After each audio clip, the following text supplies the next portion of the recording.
We have beliefs within us that are just too hard to remove, and they may have come from traumatic experiences. Let's learn how to put it in a box. Professor Steve Peters. He's a world-leading psychiatrist. The author of a number of very influential books, including The Chimp Paradox. A man who has helped multiple British athletes. I've been seeing Steve for 3 years now. Not just any psychologist, it's Dr. Steve Peters. I'm a person who wants to help people. I started working with Chris Hoy. I went undercover to the Athens Olympics so we could make sure that he got his gold medal, and Ronnie O'Sullivan. The emotion that that guy was getting at that point must have been so unpleasant that partway through a world championship, he shook hands and walked out. So in Ronnie's case, what do you do? So the very first step is... Oh, really?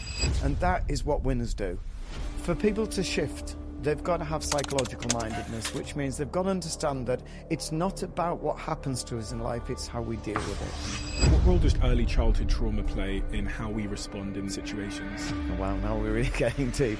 Before we're even born, the emotional memory is starting to react to that trauma. Your parent might suddenly say, oh, you're just an idiot. But something might have happened just before that where you've got 1 out of 10 and you were bottom of the spelling test. And the two together get emotionally tangled, and that then damages the circuits. So you get people often who have very low self-esteem. How does one go about working with someone who's got serious self-esteem issues? I'm going to be controversially, I'll say...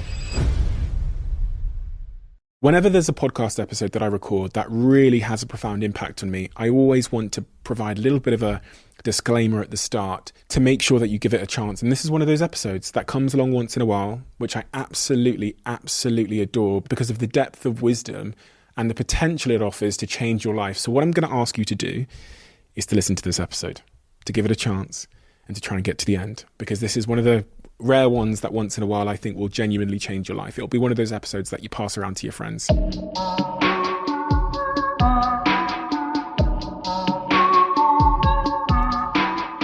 Steve, how would you summarize your professional, academic bio and experience? Okay, that's a tough starter. I would say that I'm a person who wants to help people.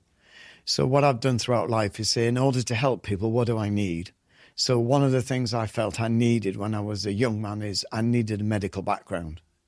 So all of the work I've done, like in psychiatry, and particularly becoming a consultant psychiatrist, it wasn't that I wanted to be that, it was I needed that in order to be able to help people effectively. So my experience in life has always been the more people I can help and the more circumstances, the better equipped I'll be to deal with whatever comes through the door. So I think of it slightly different to be about a career. It's more of an approach and an objective in life. And then what I need to do is learn in order to be good at that. In terms of your academic qualifications, what are those?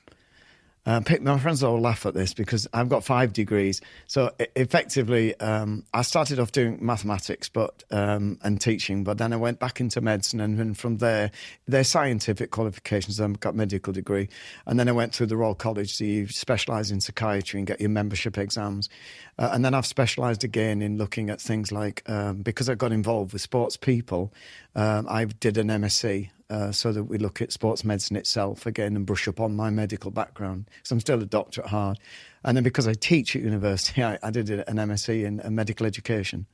So I sort of, again, following what I've said as a theme, I think, what do I need and what would help me to do this? And then, so that's why I've collected these degrees. So that is my academic background. And then in terms of experience... What? Give me an overview of the sort of plethora of experience you've had practically working with people in different contexts and industries. Yeah, I mean, I went through medical training and then you do your routine jobs, so your meds and surgery and so on, and I trained in general practice and then went into psychiatry when I hit psychiatry as one of my disciplines during training for GP.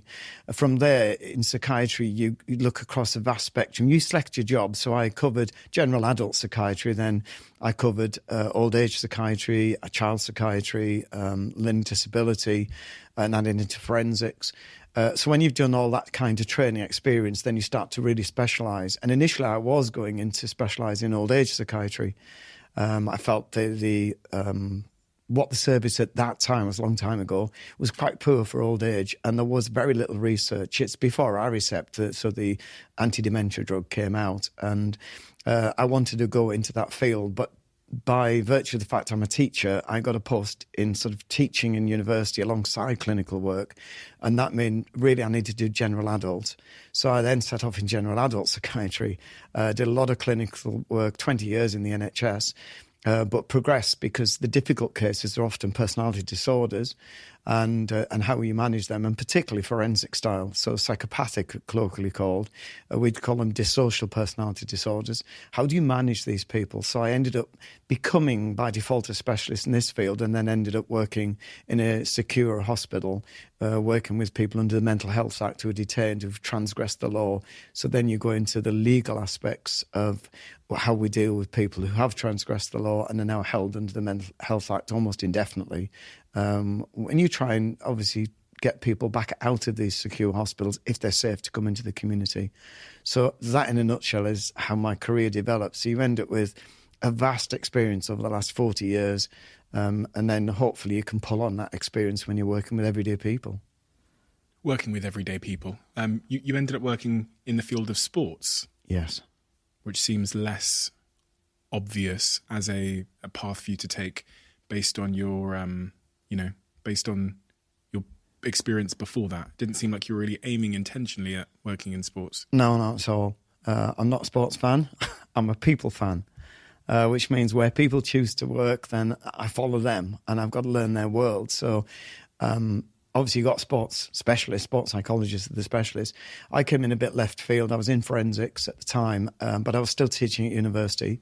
One of my previous medical students, I teach medicine, went as a doctor with a cycling team that was working for the Olympics. So I knew nothing about this, and he called me. He's an excellent student, but he wanted an opinion on somebody who is professional who was struggling mentally.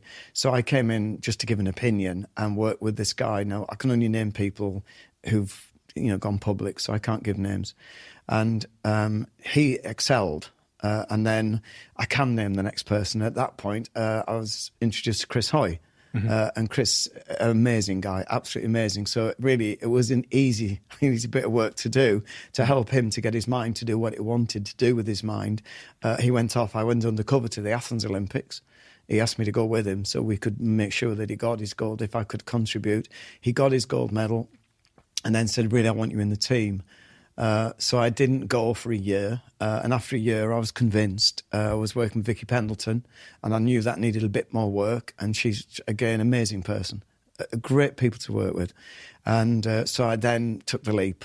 I mean, at that point, I was heading towards retirement then. So that's well over 20 years ago now. And then from there, when I worked with them, the swimming team came in, British Swimming. And then it was just a cascade of all the teams. And so I started working across the Olympic teams and then went off to Beijing Olympics. And it just, gained momentum. And I just got this reputation. Well, this guy can help you mentally. So I work alongside the coaches. Obviously, they're the people who take them to the front, and I do the mental side of it. So it wasn't a planned route in. And I still do all my other work. I still work with the public. I still work in other areas with doctors, in the NHS, with the police. I've done a lot of work with business people. So it just became generic at that point. Sir David Brailsford, who's been on this podcast, who was the performance director, I believe, of the British cycling team, took over at a time when it was struggling and led it to become maybe the greatest cycling team of all time. He says that your appointment was I quote, the best appointment he's ever made. Now, when I think about, you getting that first call from that first athlete, the one you said was struggling, and then working with Chris Hoy, what exactly are you doing for them? I think this is like, no matter who comes in the door, say you come to me, what I've got to say is I'm not a sports psychologist, I'm not a specialist. What I am is a specialist in the human mind. So I've made that my career. So I look at how the mind thinks, how it functions, and I ask you to first be a student, really, and I want you to learn your unique mind. I'm going to give you the blueprint, then together we're going to work out how you perceive the world, perceive yourself, perceive others, what do you want to do with your life. When we've done all of that, then, and only then, would I ask to go into your world, so then we can apply what you've learned. So it was interesting that two people I worked with who were public again were Vicky Pendleton who was probably still the world's most successful female sprinter on the bike, and then Ronnie O'Sullivan in snooker. And both were interviewed, and they both said that to the press. They said, he did not take us to sport. He took us to ourselves and worked with us as people. And so that we got in a good place. Then we went to sport. Then he said, right, what is it you're choosing to do with your life? And then I have to learn then, because obviously if you take me to your world, I don't know your world. So I've got to go in there and learn what it is you're experiencing, how you're interpreting it. It's a teamwork, and then I have to test things out. So that's basically what I did when I started working with Chris Hoy. I asked him what he was wanting to do, what was he finding easy, what was he finding difficult, and then try and work out what I felt he needed to do and how he managed his mind. And then I keep pushing this point. It is a skill. You've got to acquire it. So I don't have, other people might be able to do a process. I can't do that. What I do is ask you to work with me and try things out where you're gaining a skill. For example, the skill of recognizing whether your emotion is actually helpful or unhelpful, whether you can remove the emotion or need to work with it, or whether you can actually just dismiss it and learn how to move yourself on. And so it's a skill to be able to recognize things and then know how to deal with that particular thing that you're experiencing. Could you give me a case study from one athlete you've worked with? So that will allow me to work through that process of first identifying the emotion, potentially working on whether it's positive or negative, how it's serving me, and then how you might, with your process, lead me to a positive outcome, a productive outcome. Well, I'm going to pick Chris Hoy and Ronnie O'Sullivan on the grounds that both of them are very public about working with me, and they put out what I'm about to talk about. So when I worked with Chris, what he was saying, he was doing the kilo at the time, which is 4 laps on a bike, but it's very similar to doing 400 metres, where you've got to get the pace judgment right. If you go off too fast, you burn out and you won't finish. And if you go off too slow, you'll never get the ground back. So it's a really tough event. So in the kilo, I had to learn that, which wasn't too hard because I'm familiar with 400 metres. So, and then when I did that, I have to test out what his beliefs are. When he sets off on the bike, where is he putting his focus? And that's what Chris was saying is, when I set off on the bike, my focus can be distracted and it will drift off, and I might start thinking about what other people have just done when I'm watching my competitors, or am I going fast enough? And you start to do an analysis. Now, in his particular event, what I said to him is, it's not going to help you to do an analysis in this event. Some sport it is, because you have a breathing space where you can analyse and then get back into what I call computer mode. So he needs to program his mind to have a fixed leg speed, a fixed markers on the track, so that he's not thinking at all. There's no analysis. That was my summary of it. So we tried that out. So when he went to the Olympics, everything was completely learning to switch off any thinking and analysis. And that's not easy, easier said than done. But we practiced this. So on the holding camp, which there's like a 3-week camp before the Olympics, I went to the holding camp in Newport with him. And every day we practice this. So we do 20 minutes of him learning to focus. And then we had specifics on the bike for when he got on it to do this kilo. And to me, he was an excellent student, clearly. He committed to it. And he would say then that when he got on the bike and he went round the day of the Olympics, he forgot where he was until he passed the line. So to me, that's like you're in complete focus mode. So again, credit to Chris. Why is switching off his mind in such a way, or focusing his mind in such a way? Why is that? The neuroscience is complex, so I'm going to cut corners and do it very black and white and simplified. Okay. It's complex, but in a nutshell, there are 3 systems in your head, keeping it very simple. It's much more complex than that, but simplifying it. One of the systems will help you think very logically, and I call that the human system. It thinks logically, but it's very slow. Which means if you operate with a human, your body and your reflexes will slow down because you're analysing as you go along, and it slows the system, so you're more pensive. So that's really good in certain circumstances, but it's awful in fast-moving sports. So if he goes into that, it's very likely he'll slow down. It's not going to help him.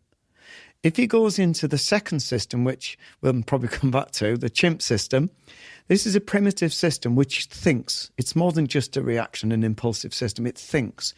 When it moves, it can move at speed, but it thinks emotionally. So this is the part of his brain that will think thoughts that are not helpful, such as, should I go faster at this point? And then it may make a decision to go faster and burn out. So that would be crazy. Finally, the third system is a computer. It just needs programming. The key to the computer, particularly in sports, is it moves so fast. It's approximately 20 times quicker than the human system to execute, and it's about 4 times quicker than the chimp system. So if you get into computer mode, particularly in fast-moving sports, it doesn't analyze or think. It's automatic thinking. So it works with keys like a computer. Is that the autopilot? Exactly. It's an autopilot. Okay. You're programmed. It's a behaviour that's programmed in. But so when I came down the stairs to see you today, I know the route. I've done it 100 times. Yeah. So I was holding my iPad, but I was on autopilot. Yeah. As I came down the stairs and walked. Your body knows what to do. You don't need to think. Whereas if we put an obstacle in there, then it will stop. Okay. Because it doesn't know what to do. It's not programmed. Okay. But you'll have to think then. Is the computer where our habit system? It's habit formation, yes. All three do work together, yeah. But the computer is one that just blots out the other two, or if they go silent, it can operate. And it's the computer that drives us to work, or, like you say, it goes on a familiar track. But it can also generate automatic thinking. Okay. So when you meet somebody, your chimp may start to think, is this person going to like me? Am I going to come across okay? Or it could give you anything. Whereas the computer system is automatic. So if you've programmed a belief that everybody loves me, then it's much more likely when you meet people, you're going to be very open, and your body language will be positive. If you have, I'm being severe, obviously. Of course. If you have a belief nobody likes me, or I'm not as good as everyone else, which unfortunately a lot of computers are programmed with that, then whenever you meet someone, you're on edge. And you're very conscious about what you're saying and doing because you feared that it's going to be the truth, that they don't like you, and you're trying to overcome that belief, which is so unhelpful. Now, that I call the gremlin. But these beliefs are programmed into us, and we hold thousands of beliefs, often without knowing what they are. Okay, we're going to come back to that because I want to talk about the gremlin, the trauma, and where all of those beliefs come from and which ones we can resolve. But to your point then about Chris Hoy on that So bike. Chris was asking in my world, he was saying, how do I silence my human and chimp systems from analysing and thinking, which is their job? And how do I go into computer mode so I forget where I am and just get on with the process? And he did this nicely. Ronnie Sullivan wasn't in that place. And again, Ronnie's given me permission. He keeps saying, tell everybody everything, but I won't tell you everything. A lot of stuff is behind locked doors. So he's a great guy. I love Ronnie Sullivan. We've been friends now for over 10 years. So it's a privilege to work with him. He's one of the hardest working of my students. And he's saying to me all the time, he rings regularly. So I've spoken to him already yesterday. So we talk. But the key to Ronnie was his chimp was so active in being anxious about how he came across, whether he'd perform well, what people would say, how well his rivals might be doing. It was just giving him what is natural and healthy, but extremely unhelpful. And that was creating very anxious moments. So before I met him, I had a look because I didn't know anything about Ronnie or snooker. And I went online to say, can I see some YouTubes of him? And I saw him hitting the white ball with the cue stick. And I thought, well, obviously that's not the right thing to be doing. And I saw him walk out of a competition, which distressed me. You know, I didn't know the guy, but I thought, wow, the emotion that guy was getting at that point must have been so unpleasant that partway through a World Championships competition, he just suddenly stopped, froze, shook hands and walked out.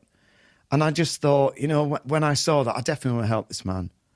And we went back and actually looked at that incident and I said, what was it? And I love this. And he challenged me at the beginning, but after about an hour of chatting, he said, I get this.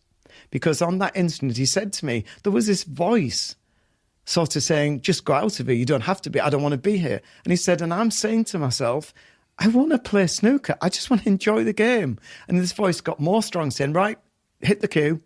And he said, I hit the cue ball. And he said, I'm walking out. And the voice is still going, right, just keep walking. We're out of here. I can't deal with this. And he said, now I get it. There were two of me. There was me trying to do what I want. And there's this voice, which I couldn't manage at all. And I couldn't stop it doing what it wanted to do. So once I explained the model to him, and the model isn't for everyone. It's for those who can relate to it. He said, I get this because my human system, my chimp system are so different. They're poles apart. So he's worked for 10 years saying, how do I recognize and manage this chimp system? So when he came to me, it wasn't just in snooker, his whole life. he could see that his emotions were getting the better of him, and it was a whole system that was emotionally driven, and it was almost paranoid about things. It was defensive. It was making him feel vulnerable. It was giving him anxiety, and it's a really powerful system. So it varies in person to person. Some people have very simple chimp systems which are not that strong, and others, most of us, have chimp systems we really recognise they're there and they mean business. And they give us emotions which drive us to do things, make decisions, have behaviours that often are destructive, not just unconstructive. So in Ronnie's case, what do you do? Right, we started again to recognise the systems and say, right, let's just start. Because again, I try to take people through a series of steps rather than just throw things at them. And so the very first step is let's define who you are and let's define what your chimp is like. So we recognise, because everyone's unique.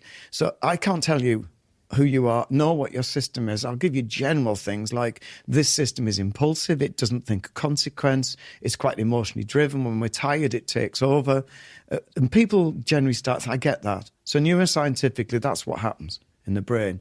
So how do we start to recognise the difference? And then when we do, let's start simply to say, what is it that's prodding my chimp into action? And this is where it gets a little more complex. The chimp system can just react. So if I, for example, you're friends with me and one day I just shout at you for some reason and get annoyed, and your chimp system is most likely going to shout back. But if it believes I'm not as good as other people or I can't cope, it's likely to go quiet and feel very intimidated and hurt. So again, we have to work out what your chimp system is doing. But on the other hand, the chimp system, the neuroscience is, it always turns to the computer and says, what beliefs do I hold before I make my decision? And this happens in a fifth of a second. So let's say you're about to shout back at me and your chimp looks into the computer, and one of your beliefs, I don't know what they are, might be, if you shout back at people, it makes you look foolish. Yeah, well, I can tell you what my beliefs are. Right. And I can tell you where they came from. So my parents my parents had a very loud shouting relationship. I've never shouted in my life because of that. Because I learned firsthand. So what's your belief? My belief is that shouting achieves nothing. It's harmful for both parties. You lose when you do it. You're not heard when you do it. No, you stop there so I can do. That's brilliant. Yeah. So just to try and do steady with this is what you're saying to me is I absolutely resonate with these beliefs. They're not something I've given you, which is a danger. So if I said to you, we want to try and stop you shouting, it never gets you anywhere. You have to resonate with that. That's why I can't do it. You have to say to me, Steve, that really resonates. I've got to have evidence. Yes. Yeah. And you have to believe this. And you can't brainwash yourself into believing. You've got to experience it and say, this rings true to me. So once you've worked that out and you reinforced it, which it sounds like you've done through your life, oh God, yeah, then you don't shout. And it's not that you can't, it's your computer stopping you, because the chimp has to listen to those beliefs. So before it does anything, it can't move. So let's look at the opposite then. If someone had, if someone grew up in a household where there was shouting and they for whatever reason gained the evidence that it was an effective way to communicate or whatever, how does someone go about unprogramming that belief? Well, it's not my job to do that. Okay. So I'll explain what I mean. I agree with you. To me, shouting is not very helpful, at all. However, if somebody, that's not my job to tell people. I say to them, why would you hold that belief? And I do have people who say, because people don't listen unless you shout. Some people, you have to shout at them. And so I draw a breath, because obviously I'm not agreeing, but I'm not going to try and change their mind. I'm going to challenge them and say, can we challenge that to make sure that's what you believe? But if they're insistent, there are certain people in my life that shouting works for. It's not for me to say that. What I would do then is say, right, let's say it does work. That's in the short term. So now we're in the devil in the detail. Our chimp system is working in the short term. It does not look at long-term consequence. So when your human now comes in, your human system will look at rationality and say, what's the long-term consequence of me shouting? Now, it may be with person A, there's no long-term consequence. And you think, it doesn't make any difference, I'm going to shout, right? They get it. And we're okay with that. And I'm not saying that's wrong. I'm saying it's what they want to do. However, they might suddenly say with me, actually, you're right, with person B, when I shout, there is repercussion on the person, and I'm actually hurting them. And also, in their eyes, it's demeaning. They see me as demeaning myself. So it's not actually working in the long term. It's not building a relationship that I want. So it can be you tease the devil in the detail out. You have a blanket, by the sound of it, belief that it doesn't matter who it is, you don't shout. Yeah. I would agree with that. However, I'm going to give you more devil in detail. You have to be careful, because if you add on to that shouting is something that's a failure, and then now I have a challenge on you. Okay. Because if you think about it, if you then suddenly out of the blue did shout, and you're going to now start beating yourself up potentially and thinking... Yeah, I would. Yeah. So that's not that helpful. So what a better belief I would suggest, and see if you resonate, is to say, if you shout, even though you don't agree with it, because all your beliefs, in my opinion, are right, if you shout, forgive yourself and say, that is a chimp system. And maybe I need to reinforce my computer system because my chimp got out there, and I'm not proud of that, because actually I don't think that helped. But I like people to understand that we can only manage the chimp system. We do not control it. And if it wants to get the better of us, it can. So all we can do is keep reinforcing the computer beliefs and strengthen them. And you've done it beautifully by having a number of beliefs. Mm-hmm. And then you've almost got this gang of autopilots. Yeah. So if one gets shaken, the others come in. Yeah. And that's how the brain will work. So I like more than one belief. But on the other hand, if under circumstances your chimp gets out and you shout, I want you to understand that your chimp got out, it wasn't you. That's not an excuse model. You have to apologise if you think you've done wrong. But I am saying it's a skill model, which means you says to me now, I do not want to shout, so you didn't do it. However, you're responsible. You can't just absolve yourself. So I always liken it to having a dog. I'm a great dog lover. If one of my dogs comes in here and bites you, I can't just go as my dog. The answer is I have to manage this system. I have to manage my dog. And it's my responsibility, 100%. So I work with people to say, be kind to yourself, because this system means business, and whatever your system is like, it will break through. There will be days you do not manage it. Let's pretend today has been a day where I didn't manage it. The dog got off the lead and bit somebody, whatever. I lost my temper, whatever, and I'm reflecting on it thinking, oh, God, an hour's passed, and I'm thinking, God, I wish I hadn't done that. Yeah. What can I actively do to prevent it happening again? How do I reinforce that computer? Let me go back to the dog, because it's probably the best example. What you wouldn't do, I hope, is kick the dog. The dog's doing what the dog does. The dog doesn't know. So your job is to say, first, I'm going to apologise to the person, because that should not have happened. I know whatever I need to do to compensate, I do whatever and apologise. The second thing is, naturally, I assume you're going to say, well, I need to work on the dog. I need to learn to train the dog and manage it so I know exactly how to stop that happening again. But what I'm not going to do is beat myself up for not being able to manage the dog. Why is that a bad idea? Beating yourself up? Yeah. Just like, oh, God, I'm such an idiot. I shouldn't have done that. It's sort of self-evident. I mean, again, this is the devil in the detail. If you said to me, when I do that, it makes me feel better just to think, right, I've had to go at myself here, and there's nothing wrong with that. But what I'm going to do is draw a line after a certain time, and then I'm going to say, right, you've had to go at yourself, get over it. Yeah, let's put that into action now. Right? Then I'm not disapproving. I think it's self-evident that I'm not going to approve of somebody beating themselves up and going back to the same thing over and over and over, and then escalating that. So it doesn't just become I can't manage the dog, I'm an incompetent person. And I get things wrong, and everyone else seems to do this. What's wrong with me? That's the problem. It's now going down a very dangerous route. Is that depositing certain evidence into the computer about you not being worthy, which then is going to make your chimp respond? Yeah, well, the chimp's going to be irrational. So when the chimp brain takes over, because it puts our beliefs in as well as we do. So for example, with the dog one, it will expand on that and say, well, there's something wrong with me. So let's go to you. You shouted, and then you start saying, I'm not a great person, because my belief is great people shouldn't be doing that. And it's okay giving an excuse in, that was my chimp, but it's not good enough. And I can't allow it to happen again. And I've done damage to this person irreparably. And now you can say, it's starting to escalate, and you're putting all these beliefs inside your system. So they're going to be unconscious beliefs that you're carrying with you. So then you go and meet some friend, and those beliefs might come straight in. Am I going to damage this person? Am I going to say something stupid again? Am I going to lose it again? This is all really destructive and unhelpful. Sometimes I find it difficult to apologize. Specifically, when you're like in the heat of a situation, you might have had an argument with your partner or whatever else about something tiny. Yeah.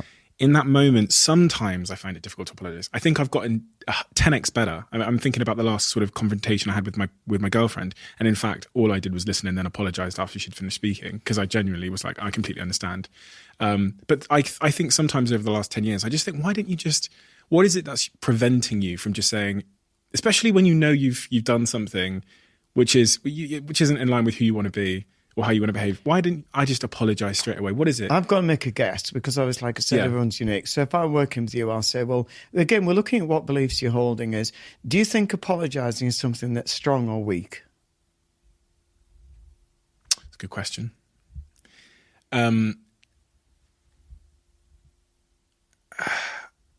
It's a good question. And I think I'm going to say that my belief on that has changed. Okay. So I think over the last 10 years, the first 8 years, I would have seen it as a weakness. And then in the context of my relationship, I see it as our biggest strength, that I can both now listen in total silence, make someone feel heard and understood, and then apologize to them. I think I see it as this like real superpower that I've developed. But in the 8 years where I don't feel like I was apologizing enough, I definitely saw it as a weakness. I saw it as admitting defeat. And that's where I'm going. So I'm saying to you, it's a shame it took 8 years. Yeah. And that's why I like to do this work, because you look back thinking, if I'd learned this 8 years ago, it would have made a big difference. But that may not resonate. Some might say, well, I don't see it as weakness or strength. So what difference? So I would try a different tack and say that, how important is it that you're happy or that your partner's happy? Who would you put first? In the situations where I didn't apologize, I put myself first. But what do you want? I think in those situations, I don't even know. I want it to be right. I don't know. Good. I'll just finish on that bit and I'll come back to the next one, which is where I think you're coming from. I'll give you a surprise coming here. So if somebody said, my girlfriend's more important than me, I love this girl, I don't want to lose this girl, and the last thing I want to do is upset and hurt her, it's easy to make an apology. It's easy to recognise, I don't want to hurt this person. And even if I'm in the right and she's in the wrong, it doesn't matter. It's not about winning, which is what the chimp brain does. It wants to win, okay? The human wants to resolve the situation. So saying, I'm really sorry that you're upset and I didn't mean to upset you, doesn't mean you're admitting fault or whatever. It just means you're trying to say that you're more important than this. This is trivial. That is so true. And so that might resonate with people. But you might get somebody, which is where you're going, where you say, well, of course I love her, but hang on, that's not right. Because if she's done something that's wrong and I've reacted to that, she created that problem. I know I'm wrong to react, but hang on, I want an apology, right? So that's common. This is the surprise. When you look at the neuroscience behind this, you think, oh, that must be my human being rational or logical, but it actually isn't. When we look at, and this is why I called it the chimp system, when we look at chimpanzees, they operate with the chimp system. They do have a human system, but it's quite primitive, which is where I got the analogy. So I looked at the great apes back in the 1990s, and a publication came out in 2018 for the people who are academic to show the chimpanzee and human think very differently to the other great apes. We're very different. There's a different way of approaching things and interpreting. So we do have the same system with chimps. So that chimp system is the same. And the way it works is on fairness. So experiments with chimpanzees, and I'm sure you find them on YouTube, where they do unfairness to chimpanzees, and even basic, like capuchin monkeys, demonstrate the same thing. They must have fairness. So whenever we demand fairness, we're actually operating from a chimp system, which is emotionally based. The human can accept unfairness. The human gets over it and says, get a life. Stop trying to deal with trivia and get fairness. But our chimp system demands fairness. I bought your book for one of my best friends recently. When I say recently, I mean in the last 7 days. And I said, make sure you read that over the Christmas break. And they came to me and said, do you know the best part of the book for me? She absolutely loved the book. She said there was one sentence in it, in the book, which made her go, poof, which is where you say in the Chimp Paradox that life isn't fair. Yeah. And you actually, I wrote it down earlier on because she said that to me. You reference it as an obvious thing. You say, have realistic expectations and remind yourself of the obvious. Life is not fair. Stress will happen. Things will go wrong. For some reason, that sentence resonated with her really profoundly, because I think the friction she had in her life was expecting fairness. Yeah. And that, I'm pushing my next book now. Oh, this is, this one's... A Path Through the Jungle is a step up. No, it is. The reason I did that one was to try and, this is exactly what I'm saying, I threw all that lot out as a Chimp Paradox to say these are concepts, and she's giving what I've experienced doing talks over the last 20 years now to the public and various organisations, is people come out of that and everybody picks something different. It's what resonates with you. So had I been working one-to-one with her, I do this like fishing expedition to see what's resonating, and then we expand on that. So that's why I've gone into much more detail on this next book to say, right, if these bits resonate, here's the science behind it this time and references if you want to read it up. But if you don't, here's the practicalities. So that's much more of an investigative. How do you use this now? And what she's really doing, and I've tried to push this in the next book, is to say, what she's saying there is, you know what, my first step is acceptance. And that is what winners do. Successful people go, you know, it doesn't mean acceptance roll over. It means let me start from what's in front of me and stop fighting it, and then work with it and then see what I can do with it. Whereas when you look at the chimp brain, which generally is not as successful, can be, what it does is it says, I don't want what's in front of me. I want it different. This is not what should happen. So it spends its time getting aggravated rather than accepting and moving straight into plan of action. So we often spend a lot of time agitating about what's happened or what's in front of us instead of saying it's happened. One of my favourite podcast episodes that I recorded with a guy called Mo Gaudat, he said to me, we're unhappy when our expectations of how life should be going are unmet. Well, that's why when I've gone in, let's say in the new book, I've tried to say, how do these systems approach life? What I've explained in that is the chimp system writes the script first before we leave the house. So it will say things like, I'm going to drive to work today and I'm going to get there in 30 minutes. There'll be no hold-ups. So you can imagine the second there's something in the way, it explodes, because that's what it does. It reacts, whereas the human system doesn't. What the human system goes out with zero expectation, but has hopes. I hope to get there in 30 minutes. That's a world of difference. And then when I find there's a traffic jam, it doesn't react, it responds. So the two systems are very different.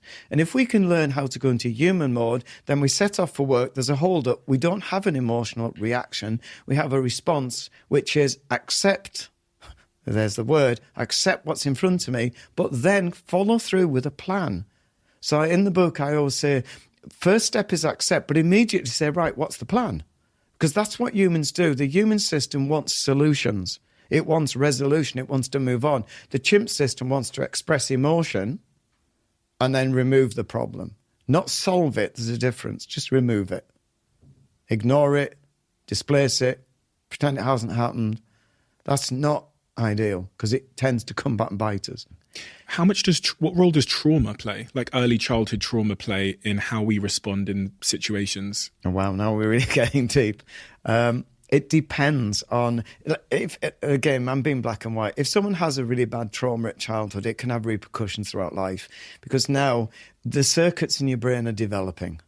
So if you have a really traumatic event, and it not necessarily what we would define as traumatic, it's what the child defines. So I'm being a bit facetious here. For example, if it's got its favourite sweets and somebody steals them, that could be a traumatic childhood event. At that moment in time, the impact was so significant that it has repercussions. It's damaging the circuits. It might, for example, perceive that as nothing in life is safe. Anything I have can be removed. However, most children get over it in seconds. But it depends on the child and what stage they're at and what the circumstances are at that point. Somebody else might have child abuse, for example, which is much more likely to have repercussions throughout life. But we still get children who get child abuse and have no repercussions. So it isn't a definite black and white, it's probabilities. Is it, the way that I've come to understand it is almost like we're wearing our own sunglasses, which is a metaphor for like interpretation. Yeah. So me and my brother, we could be identical twins. We go through the same experience, but we're wearing different sunglasses. Yeah. So we interpret that experience differently. We deposit evidence about what that experience means into our computer. Yeah. You're absolutely right. And it all hangs on, for example, somebody like your parent might suddenly say, oh, you're just an idiot. You know, but something might have happened just before that where you've gone to school and you got 1 out of 10 and you were bottom of the spelling test, and you've come home and then your father, you've done something at home and made a mistake and he says you're an idiot. And the two together get emotionally tangled, and that then damages the circuits. Whereas normally if you come home, you just got 9 out of 10 for the spelling, come top of the class, and he says you're an idiot, you just bat it off and think, well, I got 9 out of 10. So therefore the brain doesn't pick it up. So again, I'm trying to give examples where it's so complicated. What I would say is it's hard to find these because they happen often very young in life.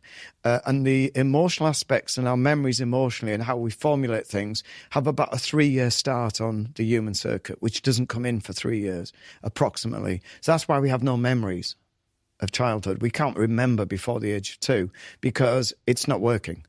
So our emotional memory begins in fetal life. So before we're even born, the emotional memory is starting to work out what trauma is and react to that trauma.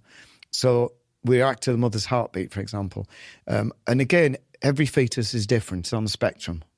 And then we follow that through, and therefore the machine can be damaged early in life. It can be damaged at any point. And then we have something which I've then tried to determine, give a terminology of a goblin to.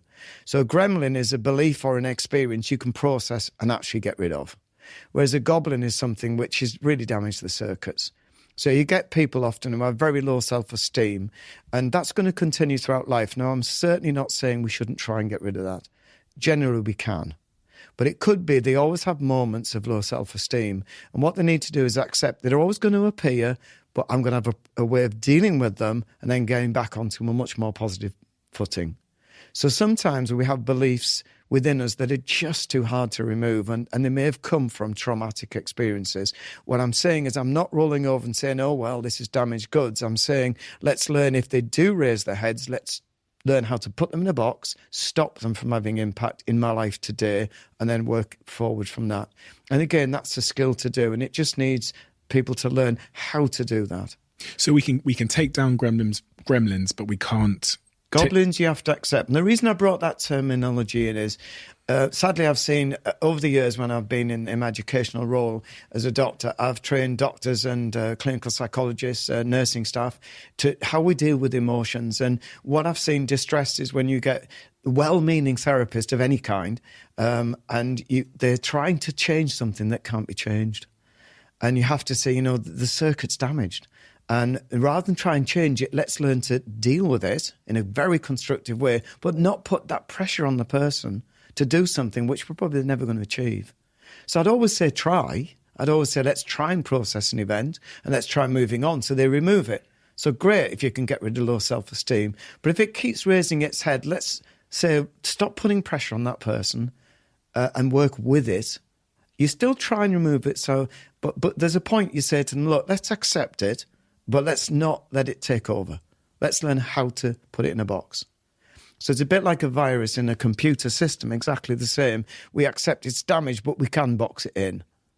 And if it does raise its head, we mop it up again. It's interesting because from doing this podcast, I used to believe that your traumas, those early experiences that define you and the evidence it creates all of them could be eradicated with like some form of therapy or treatment.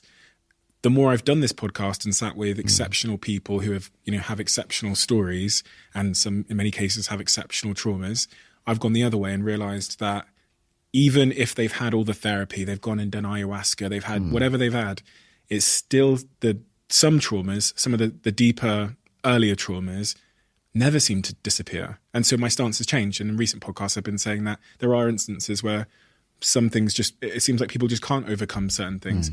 Is there a age group where goblins, the traumas that we can't seem to overcome, the evidence or whatever it is, the damage to the circuitry, does it tend to happen earlier? Yeah. The younger we are when we're developing the brain keeps developing up to the age of around 30.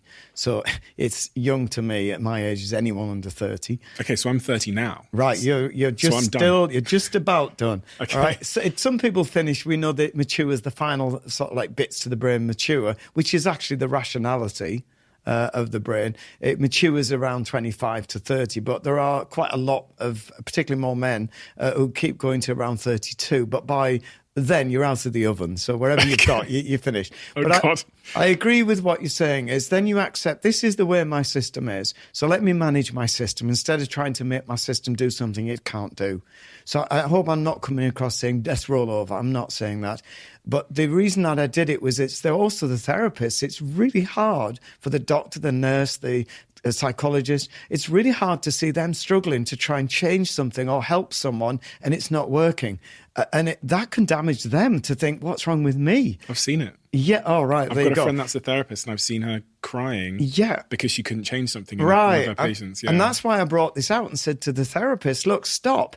You review what you're doing. They're their own professionals, but as someone who tries to teach therapists and people who are working in this field to say neuroscientifically there are damages to the circuit. So rather than say we're going to change it, you've tried and you've probably done a great job because, again, most people are really good. Most therapists I've worked alongside have been excellent, whatever their profession is. But don't beat yourself up if you're struggling with someone. It may be you are hitting the nail on the head, but exactly what you've just said, we're not going to move this person. So stop worrying about it and say, let's try managing it first, whatever's raising its head. And then if we manage it, then we might still try processing, but now we're not defeated. I have to say that's great advice for therapists, but it's also just great advice for someone in a family unit or in a relationship who has a partner or a loved one who is struggling with something where the circuitry might be irreparably damaged and they're destroying the relationship with that person because they're trying to change them. Exactly. And the devil is in the detail again, because there are other elements to this. Because another factor is time. We know that the brain will try and repair itself. Even of emotional scars, it will try and do that. So there can sometimes just be time. So we know, like in grief reactions, you have to allow the brain time. And the brain will process things in its own time. And that's a piece of string. Generally, in a serious loss or change of job or relationship gone, or you've lost someone because they've passed on, usually we say around 3 months is intense, then 12 months is still bad. But some people, it can be 10 years, and there is no normal grief. There's just normal grief for you. And then if it gets stuck, then again, this is where the clinicians will come in, if you have pathological grief. And this can be due to anything. It's often a belief system, again, in the computer that's stopping you being able to process something. And on that point of low self-esteem, seems to be incredibly common. Yeah.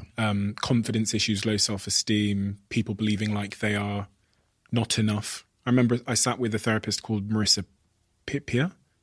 Yeah, okay. Marissa Peer. And she said, do you know what, Steve? I don't think I've had a patient come to me that believed they were enough. Whether they're an Olympic star or they're a business person, at the heart of them, there was some kind of sort of deeper self-esteem issue. How does one go about working with someone who's got, clearly serious self-esteem issues, confidence issues? I'm going to be almost paradoxical here and controversially almost. It's to say, if you look at the neuroscience of our brain and what it's trying to do, the chimp system is naturally and healthily low self-esteem. That is the natural chimp system. And we see this not just in our system in humans, in chimpanzees. So the fear that they're not up to it is inbuilt. So if you have a fear that you're not as good as other people and you've got low self-esteem, and then you start searching for evidence, and you'll find it. You'll find it, because if you compare yourself to anyone who's excelling, you've found it. That is the chimp system trying to help you. It sounds paradoxical. What it's saying is, don't put yourself in a vulnerable place where you beat your chest and say, look, I'm strong, because you could get attacked. It's better to keep your head down, wear a tin helmet, and hope it goes away. So that's how the chimp system works. So I say, if someone comes in with low self-esteem, the first step to me is accept this is absolutely healthy and natural, but it's unhelpful. So it's natural and healthy. So celebrate you've got this amazingly healthy machine, but what it's giving you is unhealthy. So what you say is, well, why would it give me this? And the answer is so that you don't get shot down. You don't put your head up. But that doesn't mean you can't start saying, right, well, what can I do to gain self-esteem where it's reasonable self-esteem?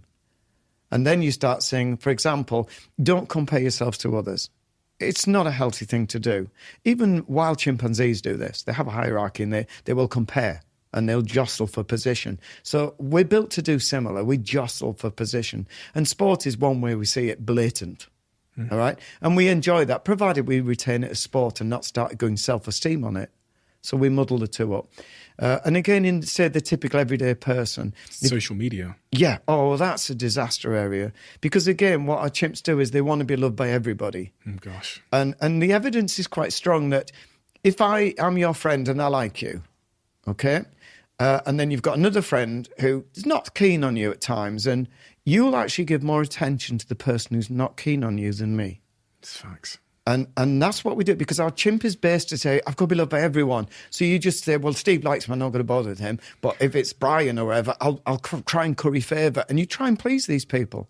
Yeah. And if you look, it's really unhealthy to do that, and it's not rational. Instead of saying, let me create a world, because I'm not going to work with my chimp system, I'm going to buy a human which says, I value my friends who I want to invest in, who do respect and love me. They're the people I'm going to give my time to. And people who find me a bit, maybe not so good or don't like me, well, that's up to them.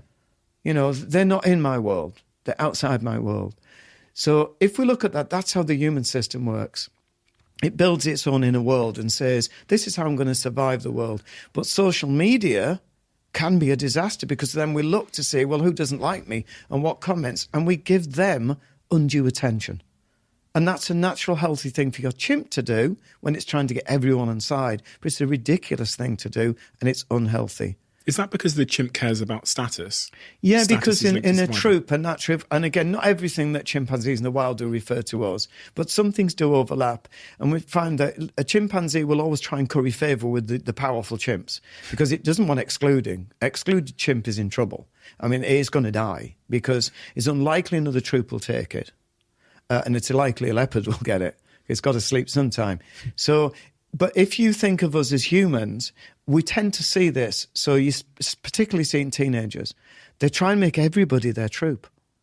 So anyone who's rejecting them is fearful. And to the chimp, it's life and death. So to our inner system, which is chimp driven in the same way, emotionally, if we get rejected, we could be kicked out.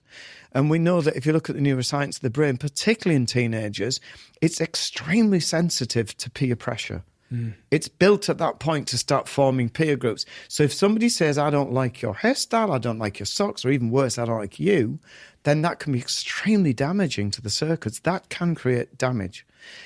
So we have to try and get to young children and say, right, we need to teach them, you don't have to please everybody. You please people on your terms with your morals and your values, but you self-assess. You decide whether you're good enough. You decide what's important to you.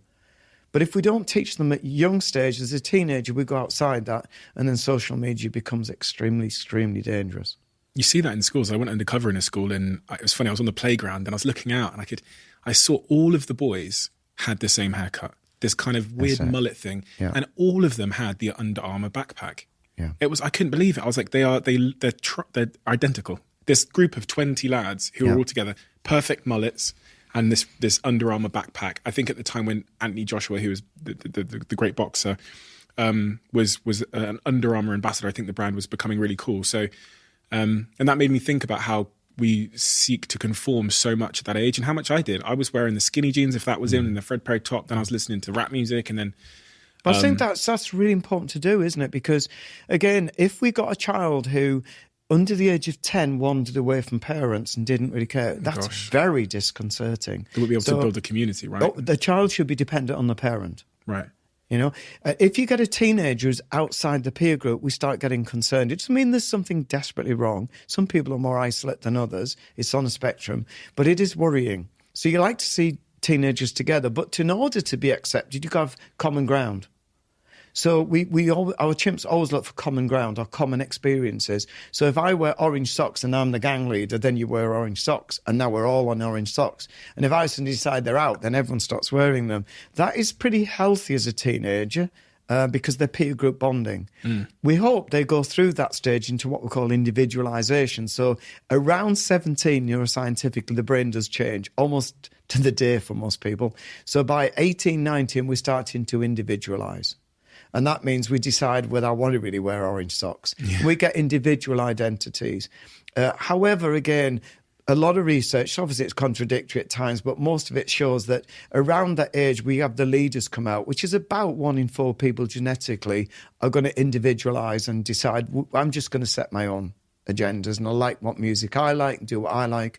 But about 3 in 4 are semi-dependent throughout their lives. So they'll always look to some strong figure to bond with them. And that tends to be a bit insecure. People that have this low self-esteem we talked about a second ago, are they more likely to become what we call people pleasers?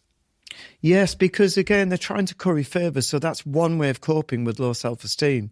So everyone's different. So some people might close themselves down and they'll go into their own little world and just not engage. And they don't go and join a new club or form a new hobby or make new friends because they just haven't got that confidence. So the coping strategy is to just close down. And my answer is, as long as you're happy with that, I'm not going to dispute it. But if you're not and you want to get out, let's get you out there. But everyone has different coping strategies. The next one you've mentioned commonly is to try and please people. Never say no, always say yes. Make sure it doesn't matter how much it puts you out. Never speak up. Don't be assertive. It's critical not to be assertive. So this is their chimp system saying, if you do all this, people will like you more.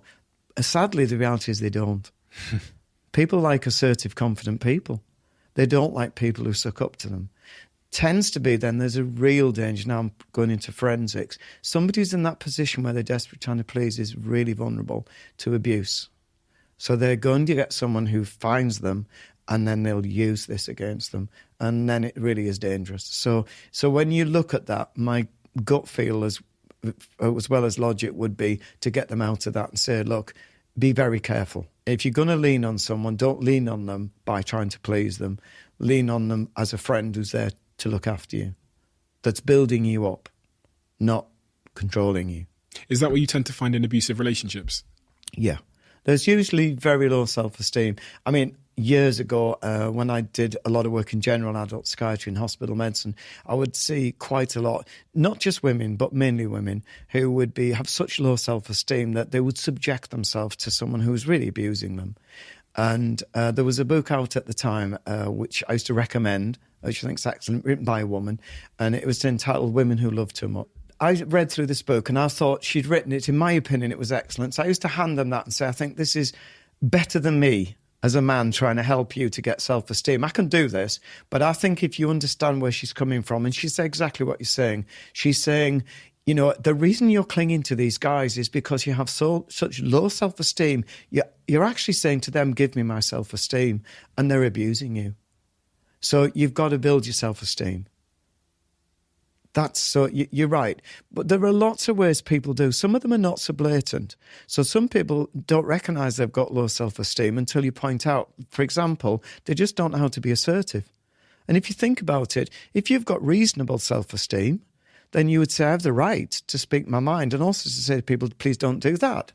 It offends me or it upsets me. And this is what I'd like you to do, which is what assertiveness is. So again, sometimes it's subtle that you think, oh, wow, low self-esteem presents with different faces. And again, that's my job to help people to tease out and think, this is low self-esteem or it isn't. I want to figure out how to build self-esteem, but can low self-esteem also manifest as the very apparently successful guy or girl who has got a mansion and a Lamborghini and is head to toe in designer brands? Because I know those people as well. Yeah. I think at one point I was one of those people, if I'm being full disclosure. But is that a form of low self-esteem? Yeah, again, it's what I'd put under as a poor coping strategy. And what you're trying to say is, look, if I keep elevating myself, then I'll suddenly feel good because people see me as being this wealthy person or this successful person. And it's interesting, even within sport, one of the questions I ask is, why are you doing this? Because it's great to do sport. I'm not against sport. But why are you doing it? And often the answers, which do lead to success but can have consequence, I need to prove to myself that I can do something. And that's probably, I would have said, not an ideal reason to do it. I'm not saying it doesn't work, but I think the long-term consequence is you won't stop at the end of sport. You'll keep doing that. That's the risk. Or someone who says, I need to demonstrate to other people how good I am. Again, these can be very successful beliefs while you're in sport, but coming out of it, it can lead to danger. So again, it's not for me to say change it, it's for me to question it and say, is there an alternative way to succeeding sport? And I've met plenty of people who say, it's only sport, but I love it, commit to process and get on with it and succeed fantastic. And I'm in a great place. So again, it's not for me to say, it's for me to try and tease it out to people. I think sometimes, even with myself, I've wondered and worried that if the insecurities I had from being a child, you know, with the only black family in the neighborhood, with the poor family, with the smashed up house, that insecurity, I think, has been a driving force for me. I think it was much the reason that I cared so much about getting money and status and material success. And then I think there was a point, I think I wrote about this in my book, where I pondered that if I lose that, do I lose my ambition and my drive? Oh, it's a good point. It's interesting that, I'm sorry you experienced that. Oh, no. Because it didn't sound great. No. And again, it was a driving force that eventually led you to being successful in some sense. So it's not altogether negative, but there's a really key point here. It's like when people have a driving force in sport.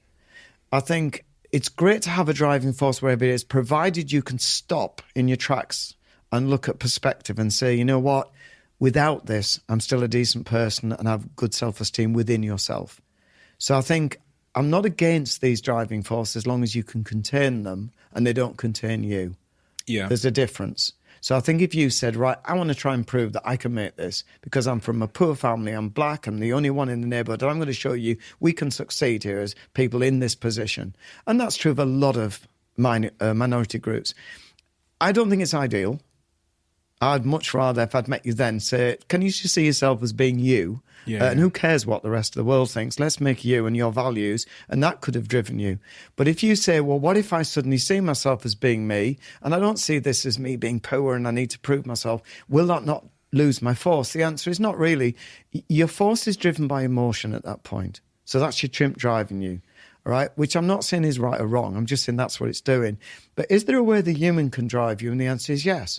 By your values and saying, I'd like to do things that I think are really valuable to me. And it could be, I want to earn money and I want to help other people and I want a good life. There's nothing wrong with that.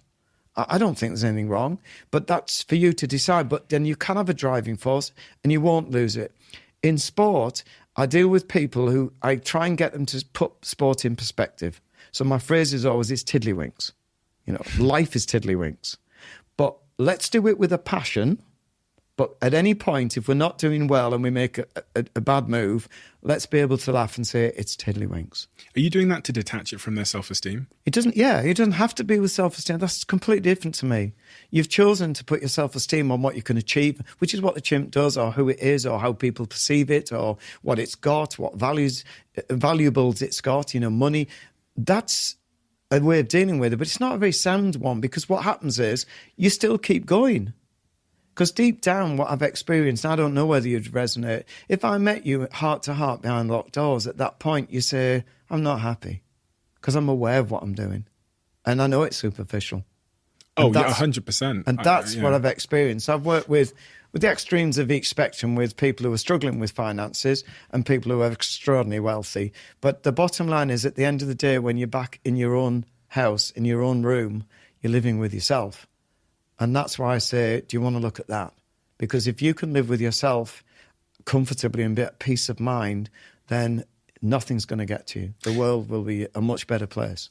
So when I think back to that time when I feel like I was most driven by that pursuit, which was before I had attained the things that I was aiming to attain, because I think sometimes when you attain those things, they act as pretty profound evidence that you were aiming for the wrong thing at some time. But if I look through, the thing that I think would make me unhappy was that all the things I sacrificed because of my pursuit for like materials, for money or material success.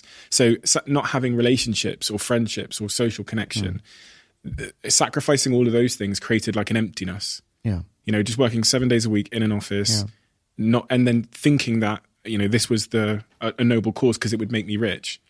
It was actually the things that I think it was the things that I sacrificed that led me to feeling a little bit empty inside. I wouldn't necessarily say I was unhappy, but it was unsustainable for sure. I was definitely heading to a bad place. Like I could see that coming. I'd seen a couple of my friends actually who were doing the same thing at the time end up in bad places, on medication, having panic attacks, drinking a lot of alcohol, too much alcohol. So I could see myself heading to a bad place. But But I think, again, I don't think we should see this black and white things, shades of grey again. I'm not, makes clear, I'm not against people earning money and having great possessions and holidays, and because that will obviously give them some pleasure and happiness. I'm not against, I'm just saying alongside that, let's look at the other aspects which you're neglecting. Yeah. So do both. Just get a perspective that that's going to help me or my chimp to feel happy, but actually what's going to make me feel good? Now, some people will say, I'm happy, I've got the money and I've got my car, and it's not for me to say, oh, wow, what about your values? I'm not, who am I to do that? What I'm saying is my experience has been with a lot of people I work with, you're resonating with what I find, that behind locked doors, they're saying there's an emptiness. There's something, like you're saying, I'm sacrificing things that mean a lot to me, and I want these great friends, and I want to have a meaning in my life. I want purpose. I want my values defining. I want to be able to live with my values. And so I say to people, just get a balance. Just tell me, what do you need? What do you want? And let's get both of these things in position. You come to learn, like, I think I thought that I didn't need those things because I thought I was some anomaly. Yeah. I didn't think I needed the, like, fundamentals of human needs. I didn't think I needed connection. I thought all of these things, well, you could take it or leave it. But the longer you run that experiment, the sooner you'll find out that you too are human. But again, if you try and give some context to this, when you're sort of 19 to 25 roughly, you're generally searching for a partner and your brain is telling you, look at your best. Yeah. You know, otherwise you're not going to get anybody. So therefore you're wanting this admiration, you're wanting this status, and that's because that's nature driving you to say, if you're the best, that's who they'll pick. Yeah. They're not going to pick someone who's not the best. Right? So we're driven, and then we do this comparison with other people, which can drive us on, or it can cause incredible depressive feelings and then low self-esteem. So again, I think if we can help people to understand that's normal and healthy, but it's unhealthy if you don't address the rest. So in saying that we're not all going to look like Tarzan on Miss World, you know, and if that's what you're aiming to do, then you're going to fail because you'll always see a bigger Tarzan or a better Miss World. It doesn't matter. And I think that can be a faulty stance in life. But at that age group, you're meant to be doing that. Whereas once you start going beyond that, either you've got a partner or you start to realise it's a bit superficial, this. And so what you're doing is maturing into the 30s. Not everyone. Most people mature to thinking, this is empty. This is not a good place to be. And it's not going to last. And also you remember you're ageing. So, you know, you look in the mirror and suddenly think, wow, that wasn't what I used to see. And then if you're not wise, you start trying to be something you're not. So you're trying to get yourself 10 years younger. And that can become an embarrassment. So again, but it's up to people what they want to do. But I'm saying the natural development of the brain in the 30s is to mature you. As I've said, it finishes, now it really matures. And then in your 40s, you do see life differently. So as you develop, your brain matures. And it will see things differently. I always joke with people and say, you know when you're getting middle-aged because you buy a bird table, right?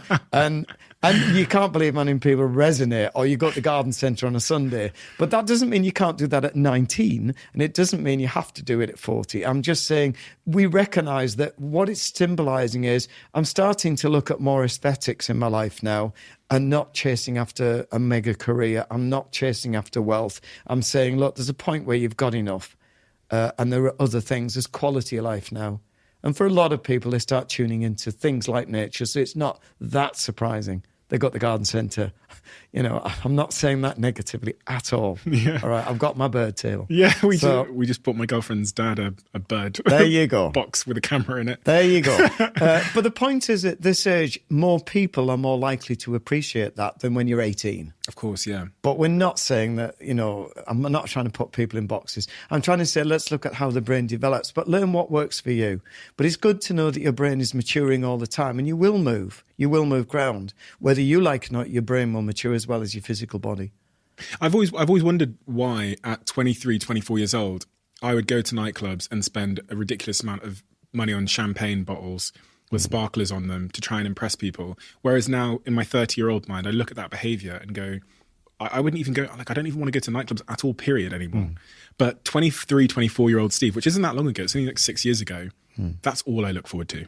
That's all I wanted to do. And it's funny in just 6 years how my interests can seem to be so profoundly different. And, when I was 23, 24, 25, I always thought about like older people, like 30, 40, 50-year-olds go, why aren't they coming to nightclubs? Like, why aren't they here? They don't know how to have any fun. That'll never happen to me. I'll be in this club when I'm 45. And I guess looking at the brain kind of explains why that...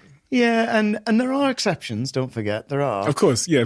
But it's even like with music. When you're a teenager, generally it's a big feature in most people's lives. And in the 20s it is, but it starts to diminish. Yeah. So you don't find people in the 40s and 50s. You can, but most people have moved on. And they say, you think you're going to be into music forever. And then you suddenly realise, actually, it's loud. And that's when you think, oh, my goodness, what's happening here? This is a natural progression.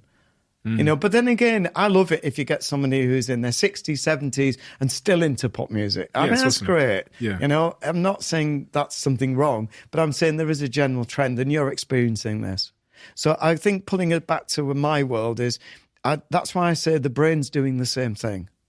So we go through these stages and we mentioned about self-esteem, which is really important in the peer group, really important. Unfortunately, they get self-esteem by comparison generally and by admiration and possessions. And then as you get into your 20s, we start to change. And hopefully, if people mature and start tuning into their mind, by the 30s and 40s, we're matured enough to start looking at our values and what's important to us in our life, such as friendships. So if I'm 30 odd, and I've got low self-esteem, I'm 33, got low self-esteem, and I came to you, where would you begin with trying to help? And that low self-esteem was manifesting in abusive relationships, bad work relationships, very negative sort of feelings about myself, and maybe even some impulsive behaviors. I'm eating too much, or I don't know, whatever. Where would you start with me? Okay. The first, just so people say, oh, wow, that's a strange starting point. I'm a doctor, so the first is make sure you're actually okay. I'm okay. Because if someone were presenting with this, they could be in depression, and that can present in many ways. Typically, it's low mood and loss of pleasure and everything and loss of energy, but that doesn't have to be. So I mustn't miss that. So I would make sure your mind is not ill. We don't need treatment. Now we assume that this is long-standing, and what you've done is what you're describing is a lot of maladaptive coping strategies. So I eat too much, which is probably comfort eating, or it's just habitual stuff that you're just not, or it could be you've got so low self-esteem. I've seen this, you're almost punishing yourself. I don't deserve to eat well, and I don't deserve to eat the right things. So I deserve to be overweight, or I deserve to look like this. So that could be the bottom of it. So I have to start, my starting point is an exploration. But the key to this would be to move all that to one side. If you're in a reasonable place where you can actually communicate. If not, I'll let you express it all. It's important you get it off your chest. If you've got it, you think, I don't need to do that. What I do is what I've said in the book here. In A Path Through the Jungle, I explain the starting point is get a blank piece of paper and write down who you want to be. What behaviours do you want to have? Let's define what you want, not what you don't want, not what you're experiencing. Don't start with a treacle. I call that the treacle. Start with a blank piece of paper. And then write down the person you want to be. I want to be really confident. I want to have a girlfriend or a boyfriend. I want to get married. I want to have kids. I want to work out every day. I want to eat really good food. Right. So what you're describing now is the human system. The great news is when I ask you for the characteristics you've got, so I want to be calm, I want to be happy, I want to be confident, that is you. That is you. How do you know it's me? Right. Because if we can't surgically remove interference neuroscientifically, which we can see on functional MRI scanners. If we remove the chimp and computer system, then you're completely in control of yourself. So you would choose to be calm. You would choose to be confident. So therefore, that's you. The human system can choose. What happens is when you choose to be calm, the chimp system interferes, or the computer interferes and shows to the world someone who's not calm. So it's very important to recognise who you are before we start. So now we've got a guy, you're not going to write, no one ever writes anxious. No. No one. They say, no, what I want to be is calm, collected, a good friend, have integrity. That is you if we didn't have interference in the machine. So it's very crucial. This is the biggest point in the book. The biggest point is to define yourself, because now you've got self-esteem can rise just on that alone. Once you've grasped that, you say, wow, what I'm presenting to the world is interference. It's not me. If I didn't have this machine, I would not have anxiety, because that's the system that you're saying, the human system can't do anxiety. It's not built to do that. It's built to be rational and calm. But what it wants to do and how it wants to present is a choice. The chimp has no choice. The computer has no choice. The computer's programmed, but these are interfering and presenting to the world someone who's not you. So it's very important to grasp that concept. That's my starting point. Now we've grasped that, we build on that. So now I know who you are. I'll say this, sometimes when you're with a friend and you've been chatting a while, and maybe it's got late in the evening, and you've got a lot off your chest and you've discussed, you calm down. And sometimes the real you presents. And suddenly you feel at peace. People often say, I don't know, it's just I felt totally relaxed and thought, I've got perspective. I've gather the world the way it is. I accept things are, and I've calmed down. And then suddenly you see the real person. And they've got morals and values, and not every human has. Sometimes the chimp's the good guy. Sometimes the human's not nice. So I do get people who do not write, for example, who you are. They don't write compassion. They don't write integrity. They don't care. And if I challenge, say, you didn't put compassion, they say, I'm not bothered about that. So I have to work out who you are. Okay? So not everyone is going to write the same things. That's why I know it's you and not just a generic list. Because someone could just be virtue signaling because you're asking me to do it, or because I want to be these people. But really, I'm a burglar. I'm a bad guy. I want to hurt people. Yeah. I'll tease that out. How? That's my job. Because again, then you look at evidence-based and you look at remorse, you look at whether somebody compensates for mistakes. There's a lot of things. I want to see the history here. Okay. And then I'll challenge that and challenge it. So that's a series of talks. So often we have a long time when we detain someone to explore this so we don't get fooled. Is this, you talk referencing much of your psychiatric work here within psych hospitals? Yeah. So somebody who's psychopathic, we generally, everyone's a different version of what it is. For me, a neuroscientific, there's certain tracks in the brain that are not really fully developed or don't function. And this produces someone without empathy, without remorse, without any conscience. These are classic. And so I don't know that. I'm not a mind reader. I can't tell until people talk. So yes, they could deceive me. I have to just go on what they tell me. But I can listen carefully to the words they use. I can listen to what they're saying. I can look at their past life events, and it starts to unravel.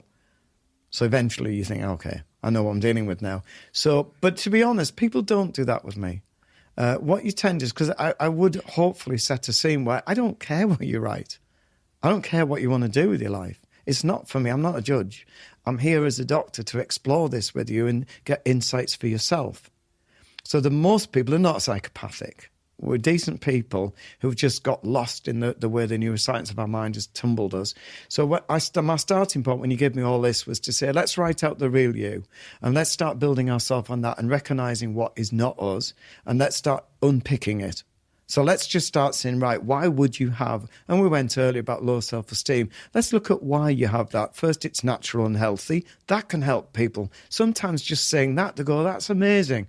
I feel better for knowing it's natural and healthy, maybe rubbish and unhelpful, but at least I know it's healthy and there's not something wrong with me. Because the second you start saying, oh, I'm trying to please people and I can't say no, and you see that as being a weakness or a fault, we're in trouble again because you're muddling yourself up with a machine. So that's my starting point. Who are you? What's the machine doing? All of this, anything the chimp does, anything it does is natural. There's nothing you're going to give me, even if it murders someone. That's what chimps do. They're violent. So it's still illegal and not acceptable. But I'm saying everything's natural, so that puts us on a different way of looking at it. Again, to try and give context to that, natural isn't always good. So overeating is natural, but it's not good. And even like the classic one I always use with parents and teenagers, I always say, if you've got, said it this morning with someone, if you've got a teenager who's got a tidy bedroom, that's who I want to meet. If they're messy bedroom, great, that's normal, So you're more concerned with teenagers that aren't being teenagers. So if you've got a teenager who never lies, then it's a bit worrying. Maybe they're good at deceit. Because teenagers are learning to lie and they're learning to defend themselves, and it's a natural way of doing it. It's not helpful and hopefully they'll grow out of it. But you've got to say what's natural and let's work with that to minimise risk or whatever we want to do. So that's a long-winded way of saying, always prefer get you to be yourself, get your machine, let's see what the machine's doing and let's change the coping strategies. But accept the machine is the machine. Do we choose what we believe? Could I genuinely choose a belief? You know, we talked earlier on about how you can't just lie to yourself and brainwash yourself to think something. Could I genuinely make myself believe something? Could I choose to? So could I choose to believe that you're a spaghetti monster if my whole life, all my family was on the line? Could I choose that belief? No. Well, others might argue no, because clearly you've given a good example. It's so ridiculous that you're brainwashing yourself. Whereas when you look at beliefs, we have to look at evidence-based to say, what's your experience in life? And that will formulate our belief. Or what's your education? So with that said, then I can't choose a belief because my experience, my evidence, my education. But I couldn't. You couldn't. No, we don't choose beliefs. We develop beliefs. Yeah. We develop them, but we develop them on what we experience or what education tells us. If I say to you, research shows 1 in 200 people have got psychopathic brains, then you look at the research and go, okay, I believe that research now. You may dispute it. But if you have experience that, blimey, about 1 in 200 people hurt me, then you've worked that out yourself. So your experience, but you might get someone who's really oblivious and lack of insight and say, I believe 1 in 2 people hurt me. And now, you think, well, can we challenge that? And let's see your experience. But if it resonates with them, it's not for me to say, well, that's just rubbish. That's their experience. I'm really compelled by this idea of whether we choose our beliefs or not, because I think this is at the heart of a lot of these topics like confidence and self-esteem. There's a lot of people out there that say, go look in the mirror and say nice things to yourself in the mirror, and that will help you believe in yourself. Okay, I'm glad you're laughing. Yeah, it is silly, isn't it? I think if you look in the mirror and you say something that you don't really like looking back, I think then you have to go down the road to say, right, is it really that important what I look like? I can give you a good example. Years and years and years ago, I worked with a young lady who didn't like what she looked like. She really didn't. And she was attractive, in my opinion, but I think everyone's attractive. And there was no point in me trying to convince her. I was a young doctor then, and this taught me.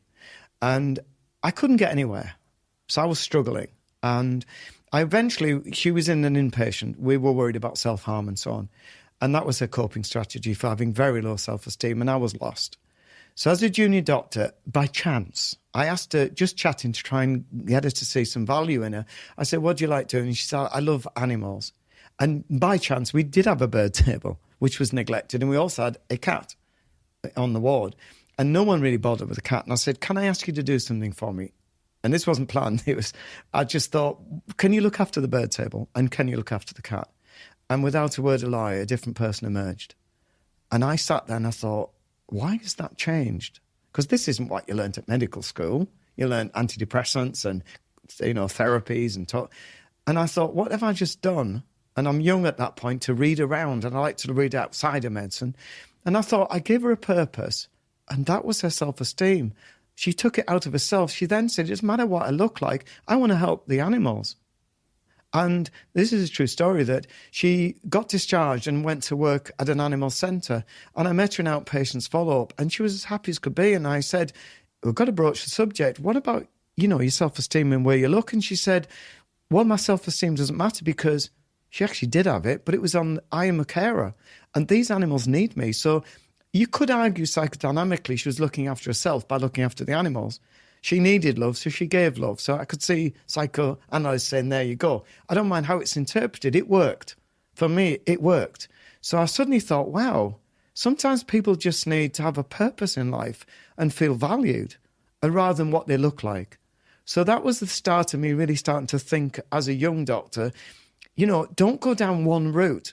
Try and see things as being like a spectrum and have a toolbox to say, well, hang on, let's stop looking in the mirror and let's start looking outside yourself, because that could be the turning point for you.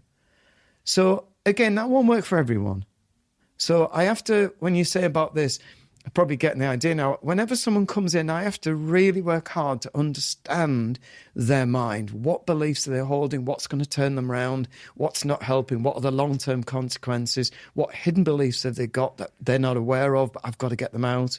And when I've done all that, I then go to work on it to help them to challenge what we can both see as being unhelpful and replace them.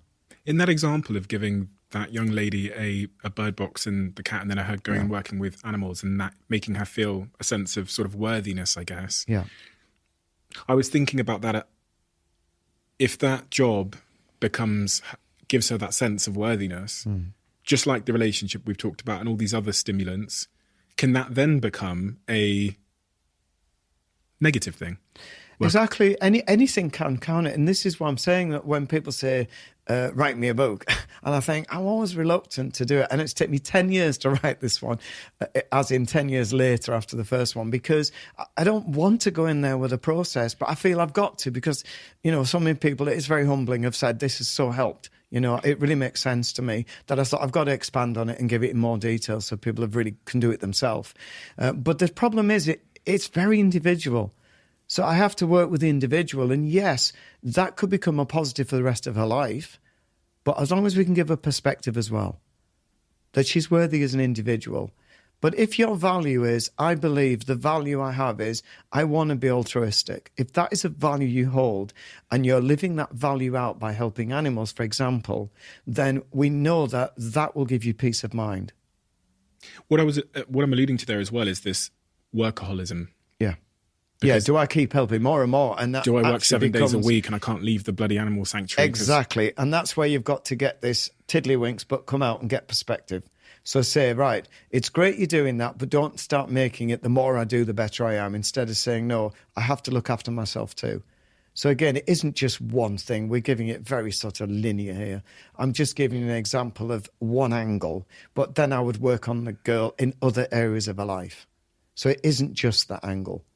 But the bottom line is, if you, and I guess most people think this, if you've defined your values and you live by your values, then you become a wholesome person. So it's most people don't even know what their values are. So I push this point that I think this is the only thing that I've ever seen that gives peace of mind, and that's to live out your values. But you have to find them first. And people muddle up what's valuable and what's value. They muddle them up. So I tried to define that clearly so people know, let's find your values and then let's start measuring how you live those values out, because it's not as easy as you think. So I give this as exercise in the book to try and say, work out your values and then live them out, but measure them. So again, as an example, let's say most people put down respect for others. They like that. That's a value I really hold to. And then when you say to them, well, how would you demonstrate that? People go, I don't know, So I say, well, let's look. There are many ways you can. So, for example, one way you could demonstrate respect is by listening to someone, by thinking, I want to get their point of view, because that's respectful. Not judging them, just listening. I may not agree, but I'm going to listen. That is one thing you could do by testing it weekly, to say, let me start listening to people, because that then at the end of the day, I think that was respectful. I may not agree, and I would be polite in saying, be assertive, I don't agree, but I'm listening and I respect your view. So if that resonates, then that's one way of measuring them being respectful. So I like people to do work with me where we work on things like this. And then they get high self-esteem. So going back to the young lady, if I did that with her, then she would say, right, so caring for animals is great, it's altruistic, but actually I've got something else now as well. So exactly what you said, it doesn't become the devil. Where I've got to do this every day, otherwise I'm failing again. You get it into context. Has working with a patient ever made you cry? Yes. Yeah, I mean... Can you tell me about an instance? I don't think I've ever cried in front of a patient. I'm pretty sure I haven't. But I think, obviously, I deal with tragedies in life and they're painful. So in the room, I have to contain emotion. Look at the psyche falling apart. But on the other hand, I'm a human being, and you go away and you think, somebody, for example, horror stories like some parent who's lost their child, that there's no way back. And my view, which may be wrong, is that I say to people, can we start by you're emotionally scarred? This isn't going to go away. This is for life, but we're going to learn how we can cope with it. But you're not going to be the same. You cannot get over this. So you won't come to terms with it at all. You'll learn to manage it. There's a difference. Because I think, I'd love it to hear from parents say, I have come to terms with it, but that's really hard. My experience has been they don't. So when I leave the room and I think, how am I going to work for this man and woman and get them to come to terms with it, I have to this is only the way I work, get inside their head, and that's so painful. that it distresses me. I feel it then. You think, gee, you know. So I do that with everyone. I do it with sports people. I do it with the police. I do it with doctors. I try and get in their head and think, what is their world? Hopefully it's not that tragic. But when it's tragic, yeah, it's painful. So it brings tears to me. How do you deal with that? Learn to recognise and talk to myself, you know, which I do, and say, at the end of the day, I can't change life. I can't change things, you know. Tragedies happen, and it's not going to be helpful for me to dwell on it. What is helpful is for me to get inside the head and experience the pain, experience the feelings, and hopefully even the thoughts, so that I can then get outside of my head, which I think is a skill to do, and actually then say, right, what can I do about it? Because then if it resonates with me, it's possibly going to resonate with the person I'm working with. So I go back feeling, yeah, I know what I can say here and try it. But then I don't have this approach where actually I'm not feeling or experiencing what they've got. This is not for everyone. I can hear a lot of therapists going, this is everything you're taught not to do.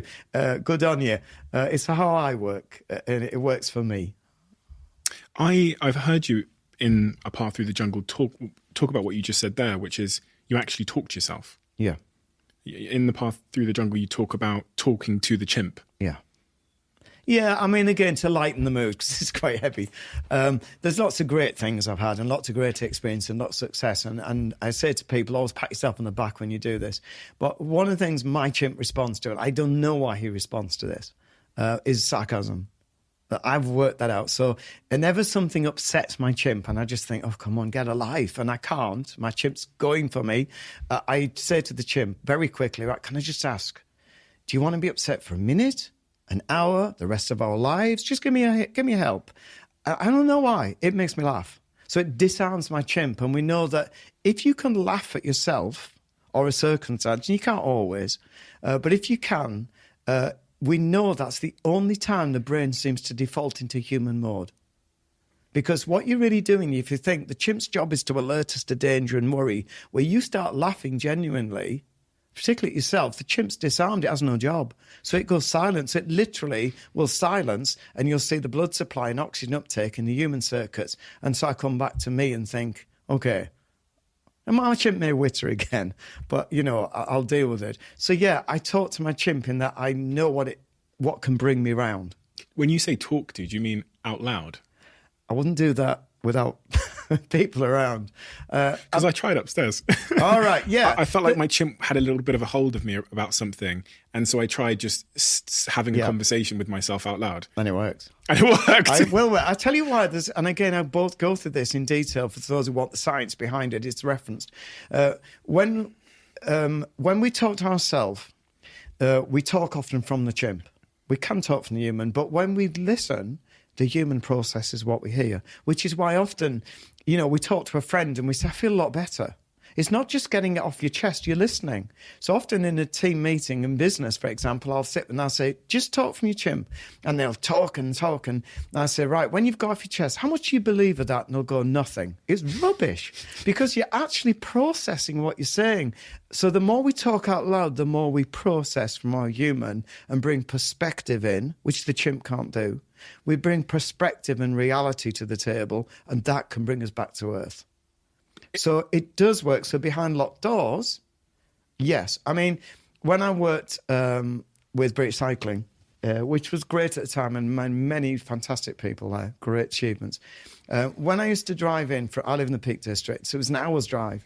And I would literally, on the morning, say to my chimp, right, before we get there, don't want your opinion, don't want you to interfere, but when we come home, I'll let you talk.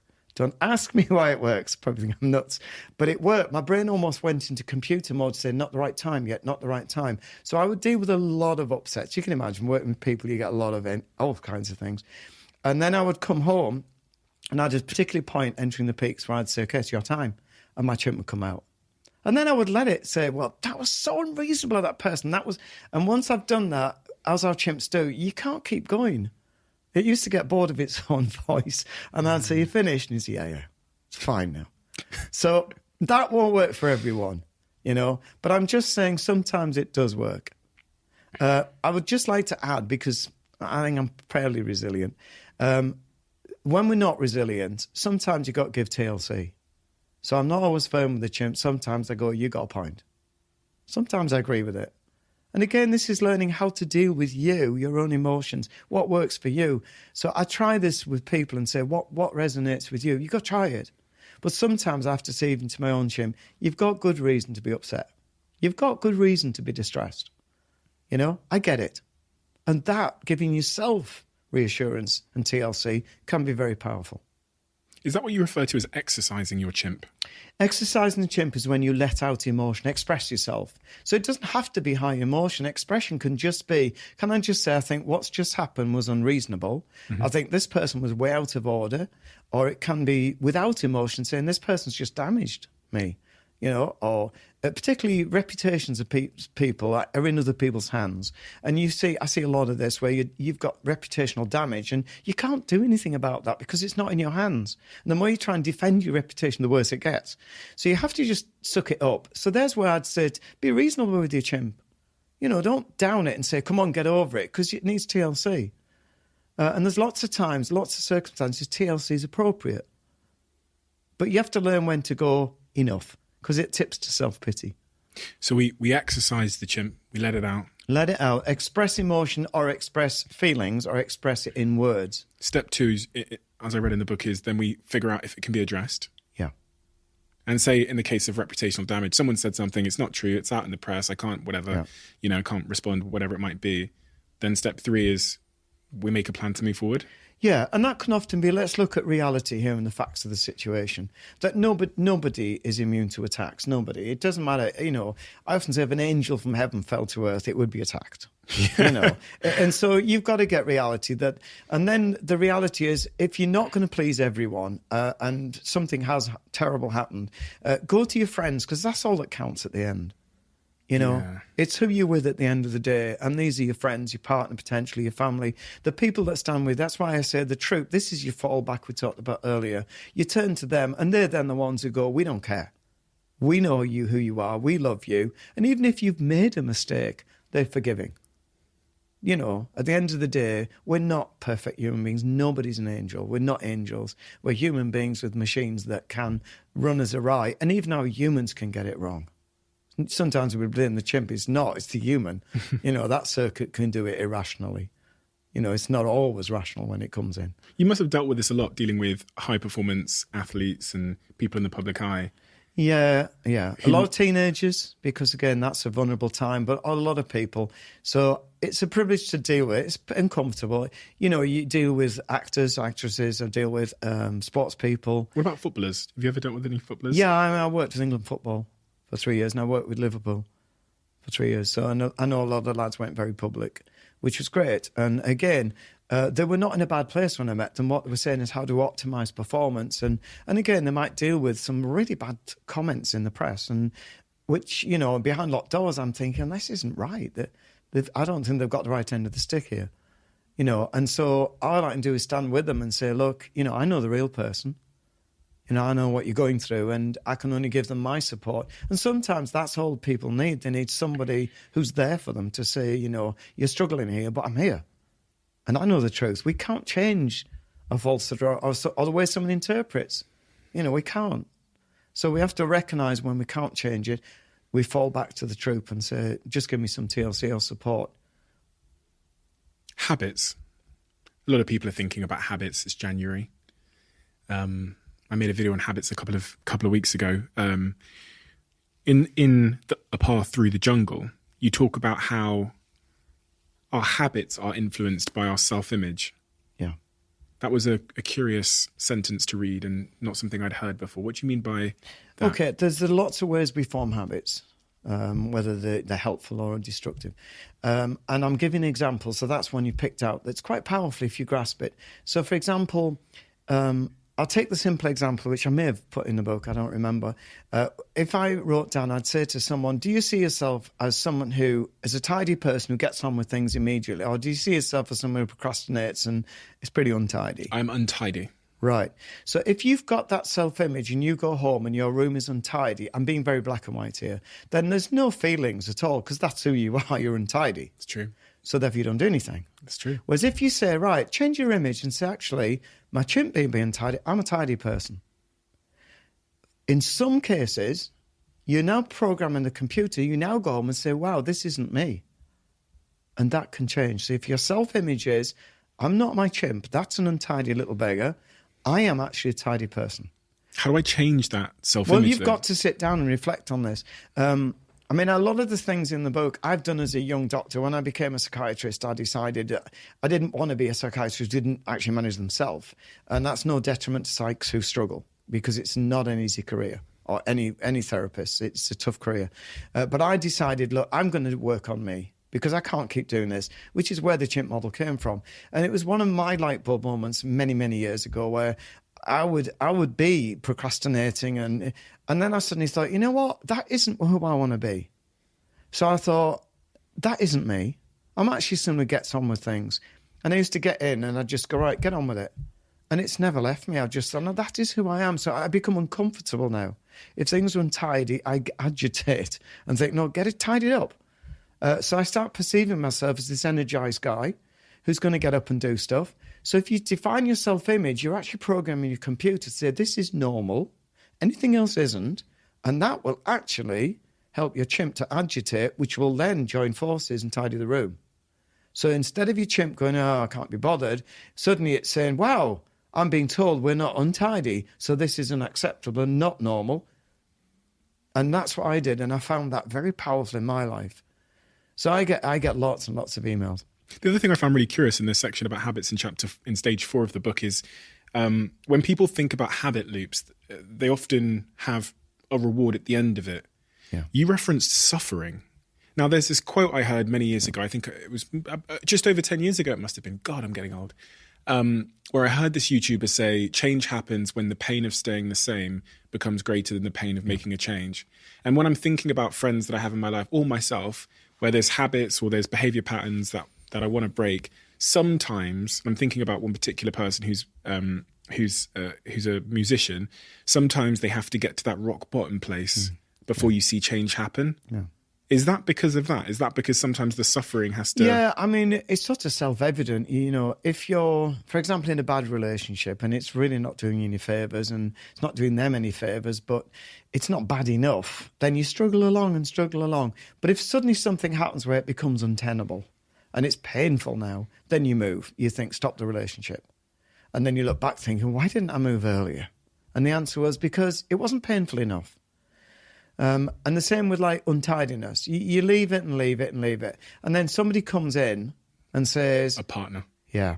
Blimey, I can't live with this. And suddenly you think, wow, suddenly it's painful.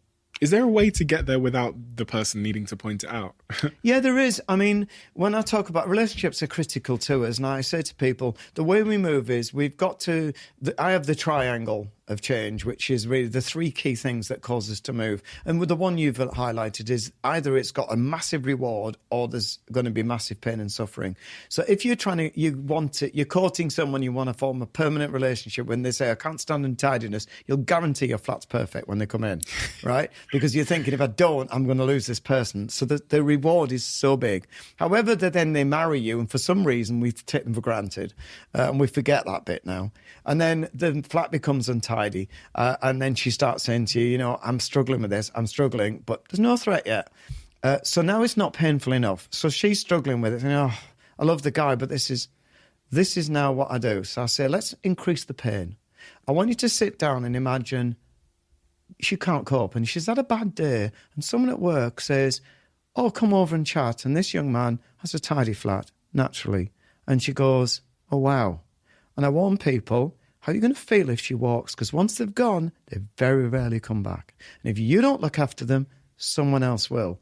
If you reflect on that, that can suddenly make reality come to life to say, I'm not there yet, but blimey, this would be painful. So I'm suddenly going to stop and think, let me look after them. Because if I don't, somebody will. And we know, unfortunately, that happens a lot. And when you do interview people, say, well, why did you leave him or her? And they say, I just got fed up with it. And there was no love or affection left. They didn't pay any attention. They used to. That's so common. That's so common. So you can increase the concept of suffering by reflecting and thinking, what would life be like if she left? So anyway, I don't know. You might say it'd be better. No. I was thinking about how I need to tidy my my room. Well, no, that's what I'm saying. Now, again, it may not work for you. You might say to me, "I did that, and it didn't make any impact." No, it does. I can remember the last time my girlfriend, I saw her upset about something, and I care about it. I wanted to add in from earlier on the reason why I think in the last 2 years, as I said, I've been able to listen to when we have conversations and apologize straight away. Is because I love her so much. And I think about the last time she raised an issue with me and she was upset and she was talking to me, she never shouts like me. I was so scared about like losing her that... There you go. Part of my head, she'll listen to this because she's a big fan of yours. She loves this book, by the way. Okay. I got it for after last time we spoke and she absolutely loves it. Part of me was like, she was telling me how she feels. I was like, oh my God, she's going to dump me. Oh my God. Exactly. I thought I was going to lose her. And I know it's not the case. And it's just this irrational part of my brain was going, I think she's finished with you. Yeah. And that really makes me go, fucking hell, I need to immediately change it. We were having a conversation about quality time. And I hadn't spent much quality time with her because I was so caught up in my work. There you go. So the minute she said that, I was like looking at my calendar and cancelling things. Yeah. But I needed the warning, it seemed. And that's what I'm trying to say. Now, there's just like the devil's in the detail. Let's say that you go home and you really make an effort, and you tidy the house and you really clean it up, and she comes home and she doesn't notice. And there's a danger now, and I do advocate that sometimes you say to them, because your chimp needs to get that accolade, so it's no good not helping it. You don't need that, but your chimp does. So it's worth saying, can I just say, because I love you, I've tidied the flat. Because then your chimp goes, right, good, I get the accolade now. So I'm not saying you should knock the chimp out. I'm saying you should be getting the chimp so it feels good. And then hopefully she'll say, wow, I love you too and I appreciate that. And then that's nicely rounded up. But you do get circumstances where I'll work with people and say, I tidied the flat, I did everything, she doesn't even recognise it. I cancelled stuff in my diary, she didn't recognise it. And I think, well, you know, I'm not saying I'm a goody-goody, but I'm saying let them know, because your chimp's saying, please make sure they know and they've recognised it. And again, I don't know, there may be couples where they say, if I say that, she'll lose it. So I said, well, don't do it then. Tell me, and I as a therapist will say to you, well done. And that might be enough for your chimp. So again, it's that thing which I keep saying to you, Steve, I've got to work with the person in front of me and even potentially their partner or family and say, well, what would they do before we make a plan? That was step one in your triangle. That's one of the points. The other two, for people to shift, they've got to have psychological mindedness, which means they've got to understand that it's not about what happens to us in life, it's how we deal with it. That's basically what we mean. So we understand that just because you've got certain emotions doesn't mean you can't change them, and things have to change or people have to change for you to change. It's within your power to be responsible for the things you believe and change. So psychological mindedness means you get up and start working on this. It's within your power to shift things. That's that personal responsibility. Yes. And also, if you can't shift them, you know, like say go back. Let's say life hadn't been great for you. And I'm sure you worked hard to get where you've got. But let's say you still were in that poverty situation. You thought, I didn't have the skill to do what I'm doing. I didn't use that skill because it was never there. So a lot of people are trapped and they say, well, I'm still living in a pretty bad place and I'm struggling financially. And that's a lot of people. It's painful, but again, psychological mindedness, tough as it is to say, well, let me deal with that. I can't change it, but I can change my approach to it. And that's not easy. I'm not saying that's easy. And then you have to work at how do you do that? And it'll be different for different people. So psychological mindedness means take responsibility, accept what's in front of you, and then move forward. So other than that, what you do, non-psychological mind, is where you blame everybody else or blame circumstances or say this happened to me in childhood, or these may all be genuine, but they're not actually helpful. Disempowering, right? Yeah. You're using them as an excuse not to take responsibility and turn them over. And whatever it's like giving your power to something else, right? Yes. And you've got to get the power back and say it's within my power. Why do people like doing that? Why do people like making excuses? Including me, I have to say. Again, it's really difficult to say. I mean, a lot of people, when they're in not a great place, find it very easy to be the victim. They don't want to be a victim, but they find it easy. So they'll use an illness as an example so that it gives them that remit to say, well, I'm not well. When the reality is they don't know how to move forward. So it's easier to just go, I'm not well. And people then go, well, they're not well. And there'll be some truth in it. but actually not fully the truth. So people often use as a defense mechanism the victim role. Sometimes they have been a victim and then they need to work through that and process it. But there's a danger you start to use it, or you start blaming circumstance. Like you might have said to me, I didn't make it because my parents never helped me. Well, there are people whose parents don't help them, but they do make it. So you have to say, well, hang on, don't use that because it'll keep you in this not great place. There will be truth in it potentially. And then I would give the TLC and the recognition that didn't help. But on the other hand, let's look at what you can do, regardless of the background. I was reading, and I talked about something in my episode about habits, that there's something called the question behavior effect, where if someone is asked about something they want to do, so like, let's say I want to go to the gym. If I'm asked verbally by a friend, they say, you know, are you going to go to the gym? People might say, whatever. They might say yes, no. They might come up with an excuse as to why they can't go today. But when they're asked on pen and paper or on a computer and it's a yes or no answer, if they answer yes, they are more likely to then go to the gym. Yeah. And when I was reading around the science as to why that is, they talked a lot about this idea of cognitive dissonance, and we want to... Right, can I interrupt you? Because what you're giving me is exactly what you said earlier about self-image. Right. So what you've effectively done is the same thing, is when I tick yes, it means that's the norm.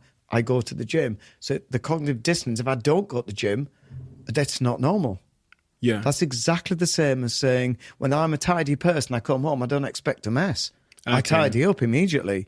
That the cognitive dissonance is I'm doing something which doesn't tally with my belief.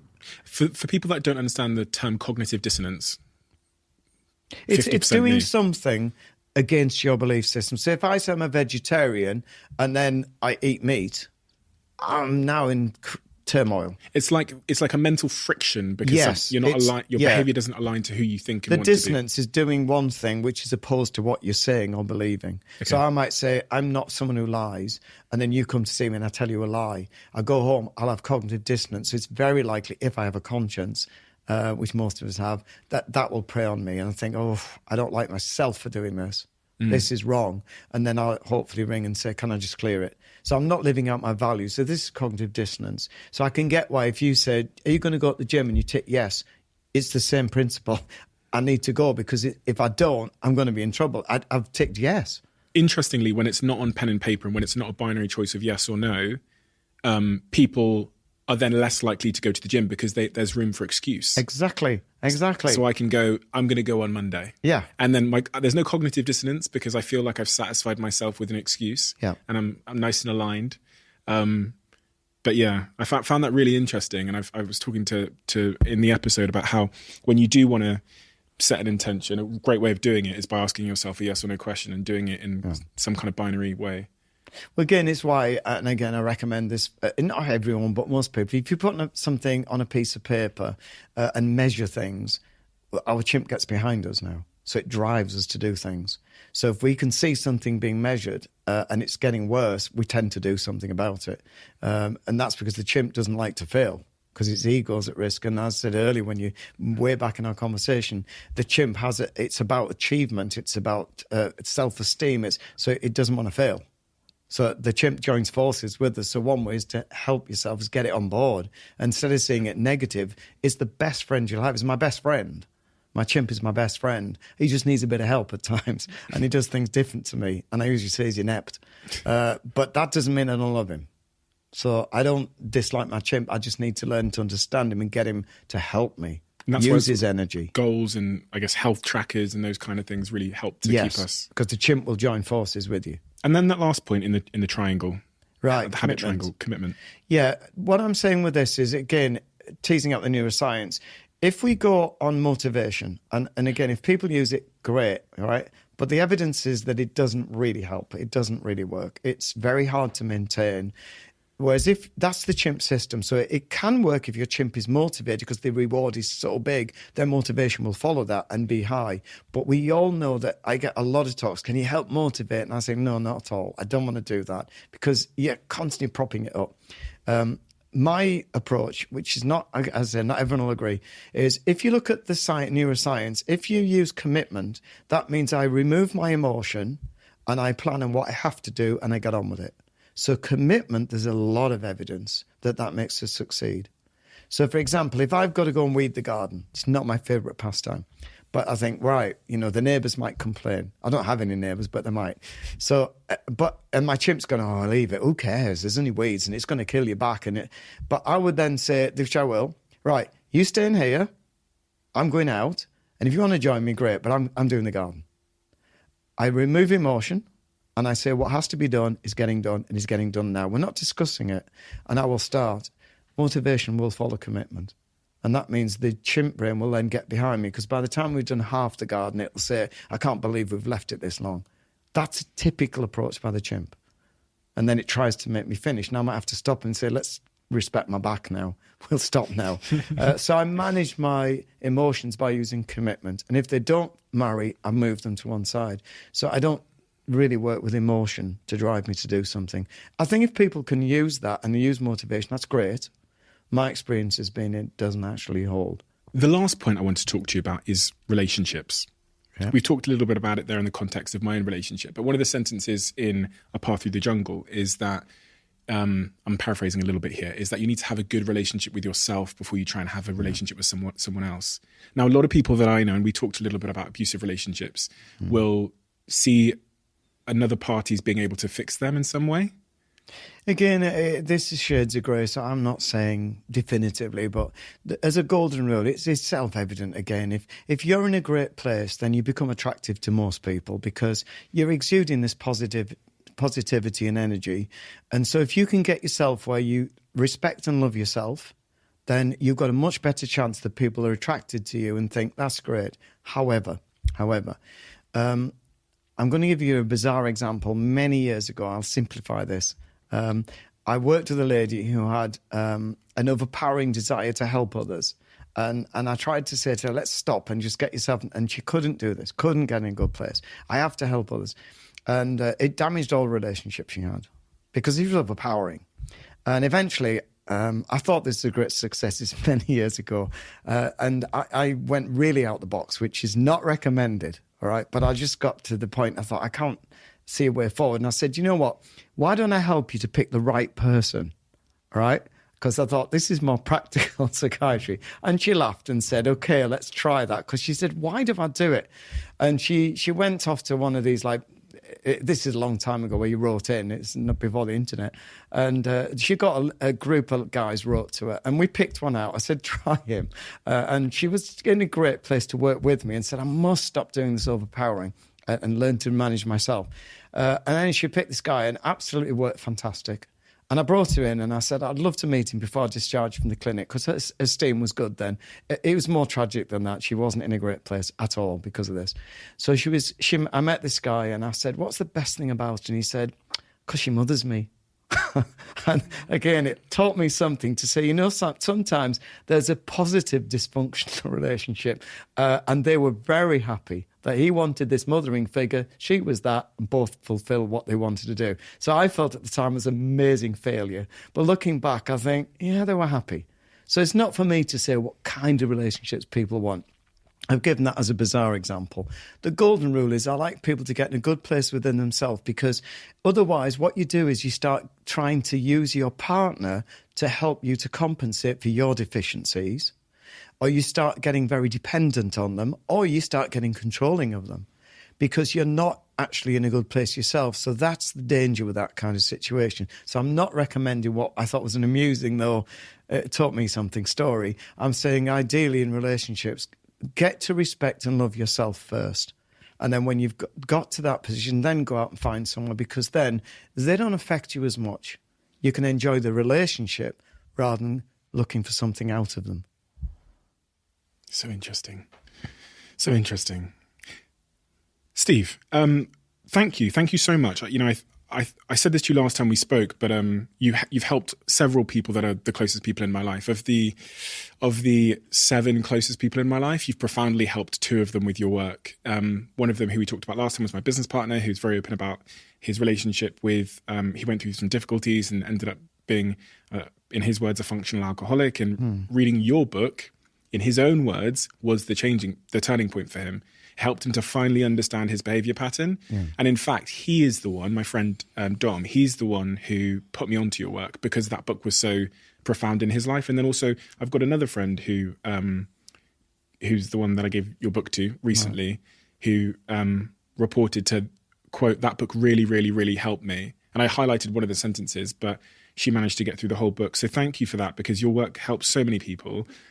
This is one of my top 3 favorite books of all time, because it's practical, because it's because of the way that it has these images, which again, I'm the type of person that really loves imagery in the way that I learn, but also has the robust sort of scientific knowledge from your experience. And I'm obsessed with books that are centered in human behavior and the human mind that help us to understand it, because as far as I'm concerned, that is all there is in the world. Really, that's everything that stands in my way. It's my troubles every single day is the human mind, either my own or someone else's. So I feel like this is essential reading for everybody. And that's why it's so great that you're doing so much work in schools as well. Thank you. Thank you for coming back here. And again, tell the 2 guys you've got in your team that have done this, all I'm doing is presenting the neuroscience in what I think is an accessible way that is entertaining but quite serious, to try and get people to get the neuroscience simplified, because it's out there, but it's so complex. To me, it's complex. And I'd like to present in a way that's practical. And that's what I've done. But at the bottom line is, let them pat themselves on the back, because I work with lots of people. Those who succeed have done it themselves. All I am is a catalyst. So again, anyone who's really benefited, they need to compliment themselves, because it means they've worked and they've succeeded. And it is a skill. So those who say, well, I didn't, I couldn't do it, don't give up, because it is a skill. And if this doesn't resonate, there's loads of stuff out there. I'm sure you've had a lot of people in your program. We're all in the same boat. We're trying to help people. So find something that does resonate, so that we have a nation with a much better psychological health. That would be my dream. We've got a closing tradition where the last guest leaves a question for the next guest. And the question that's been left for you. Okay. If you were on your deathbed and could leave only one lesson behind, what would it be? Wow.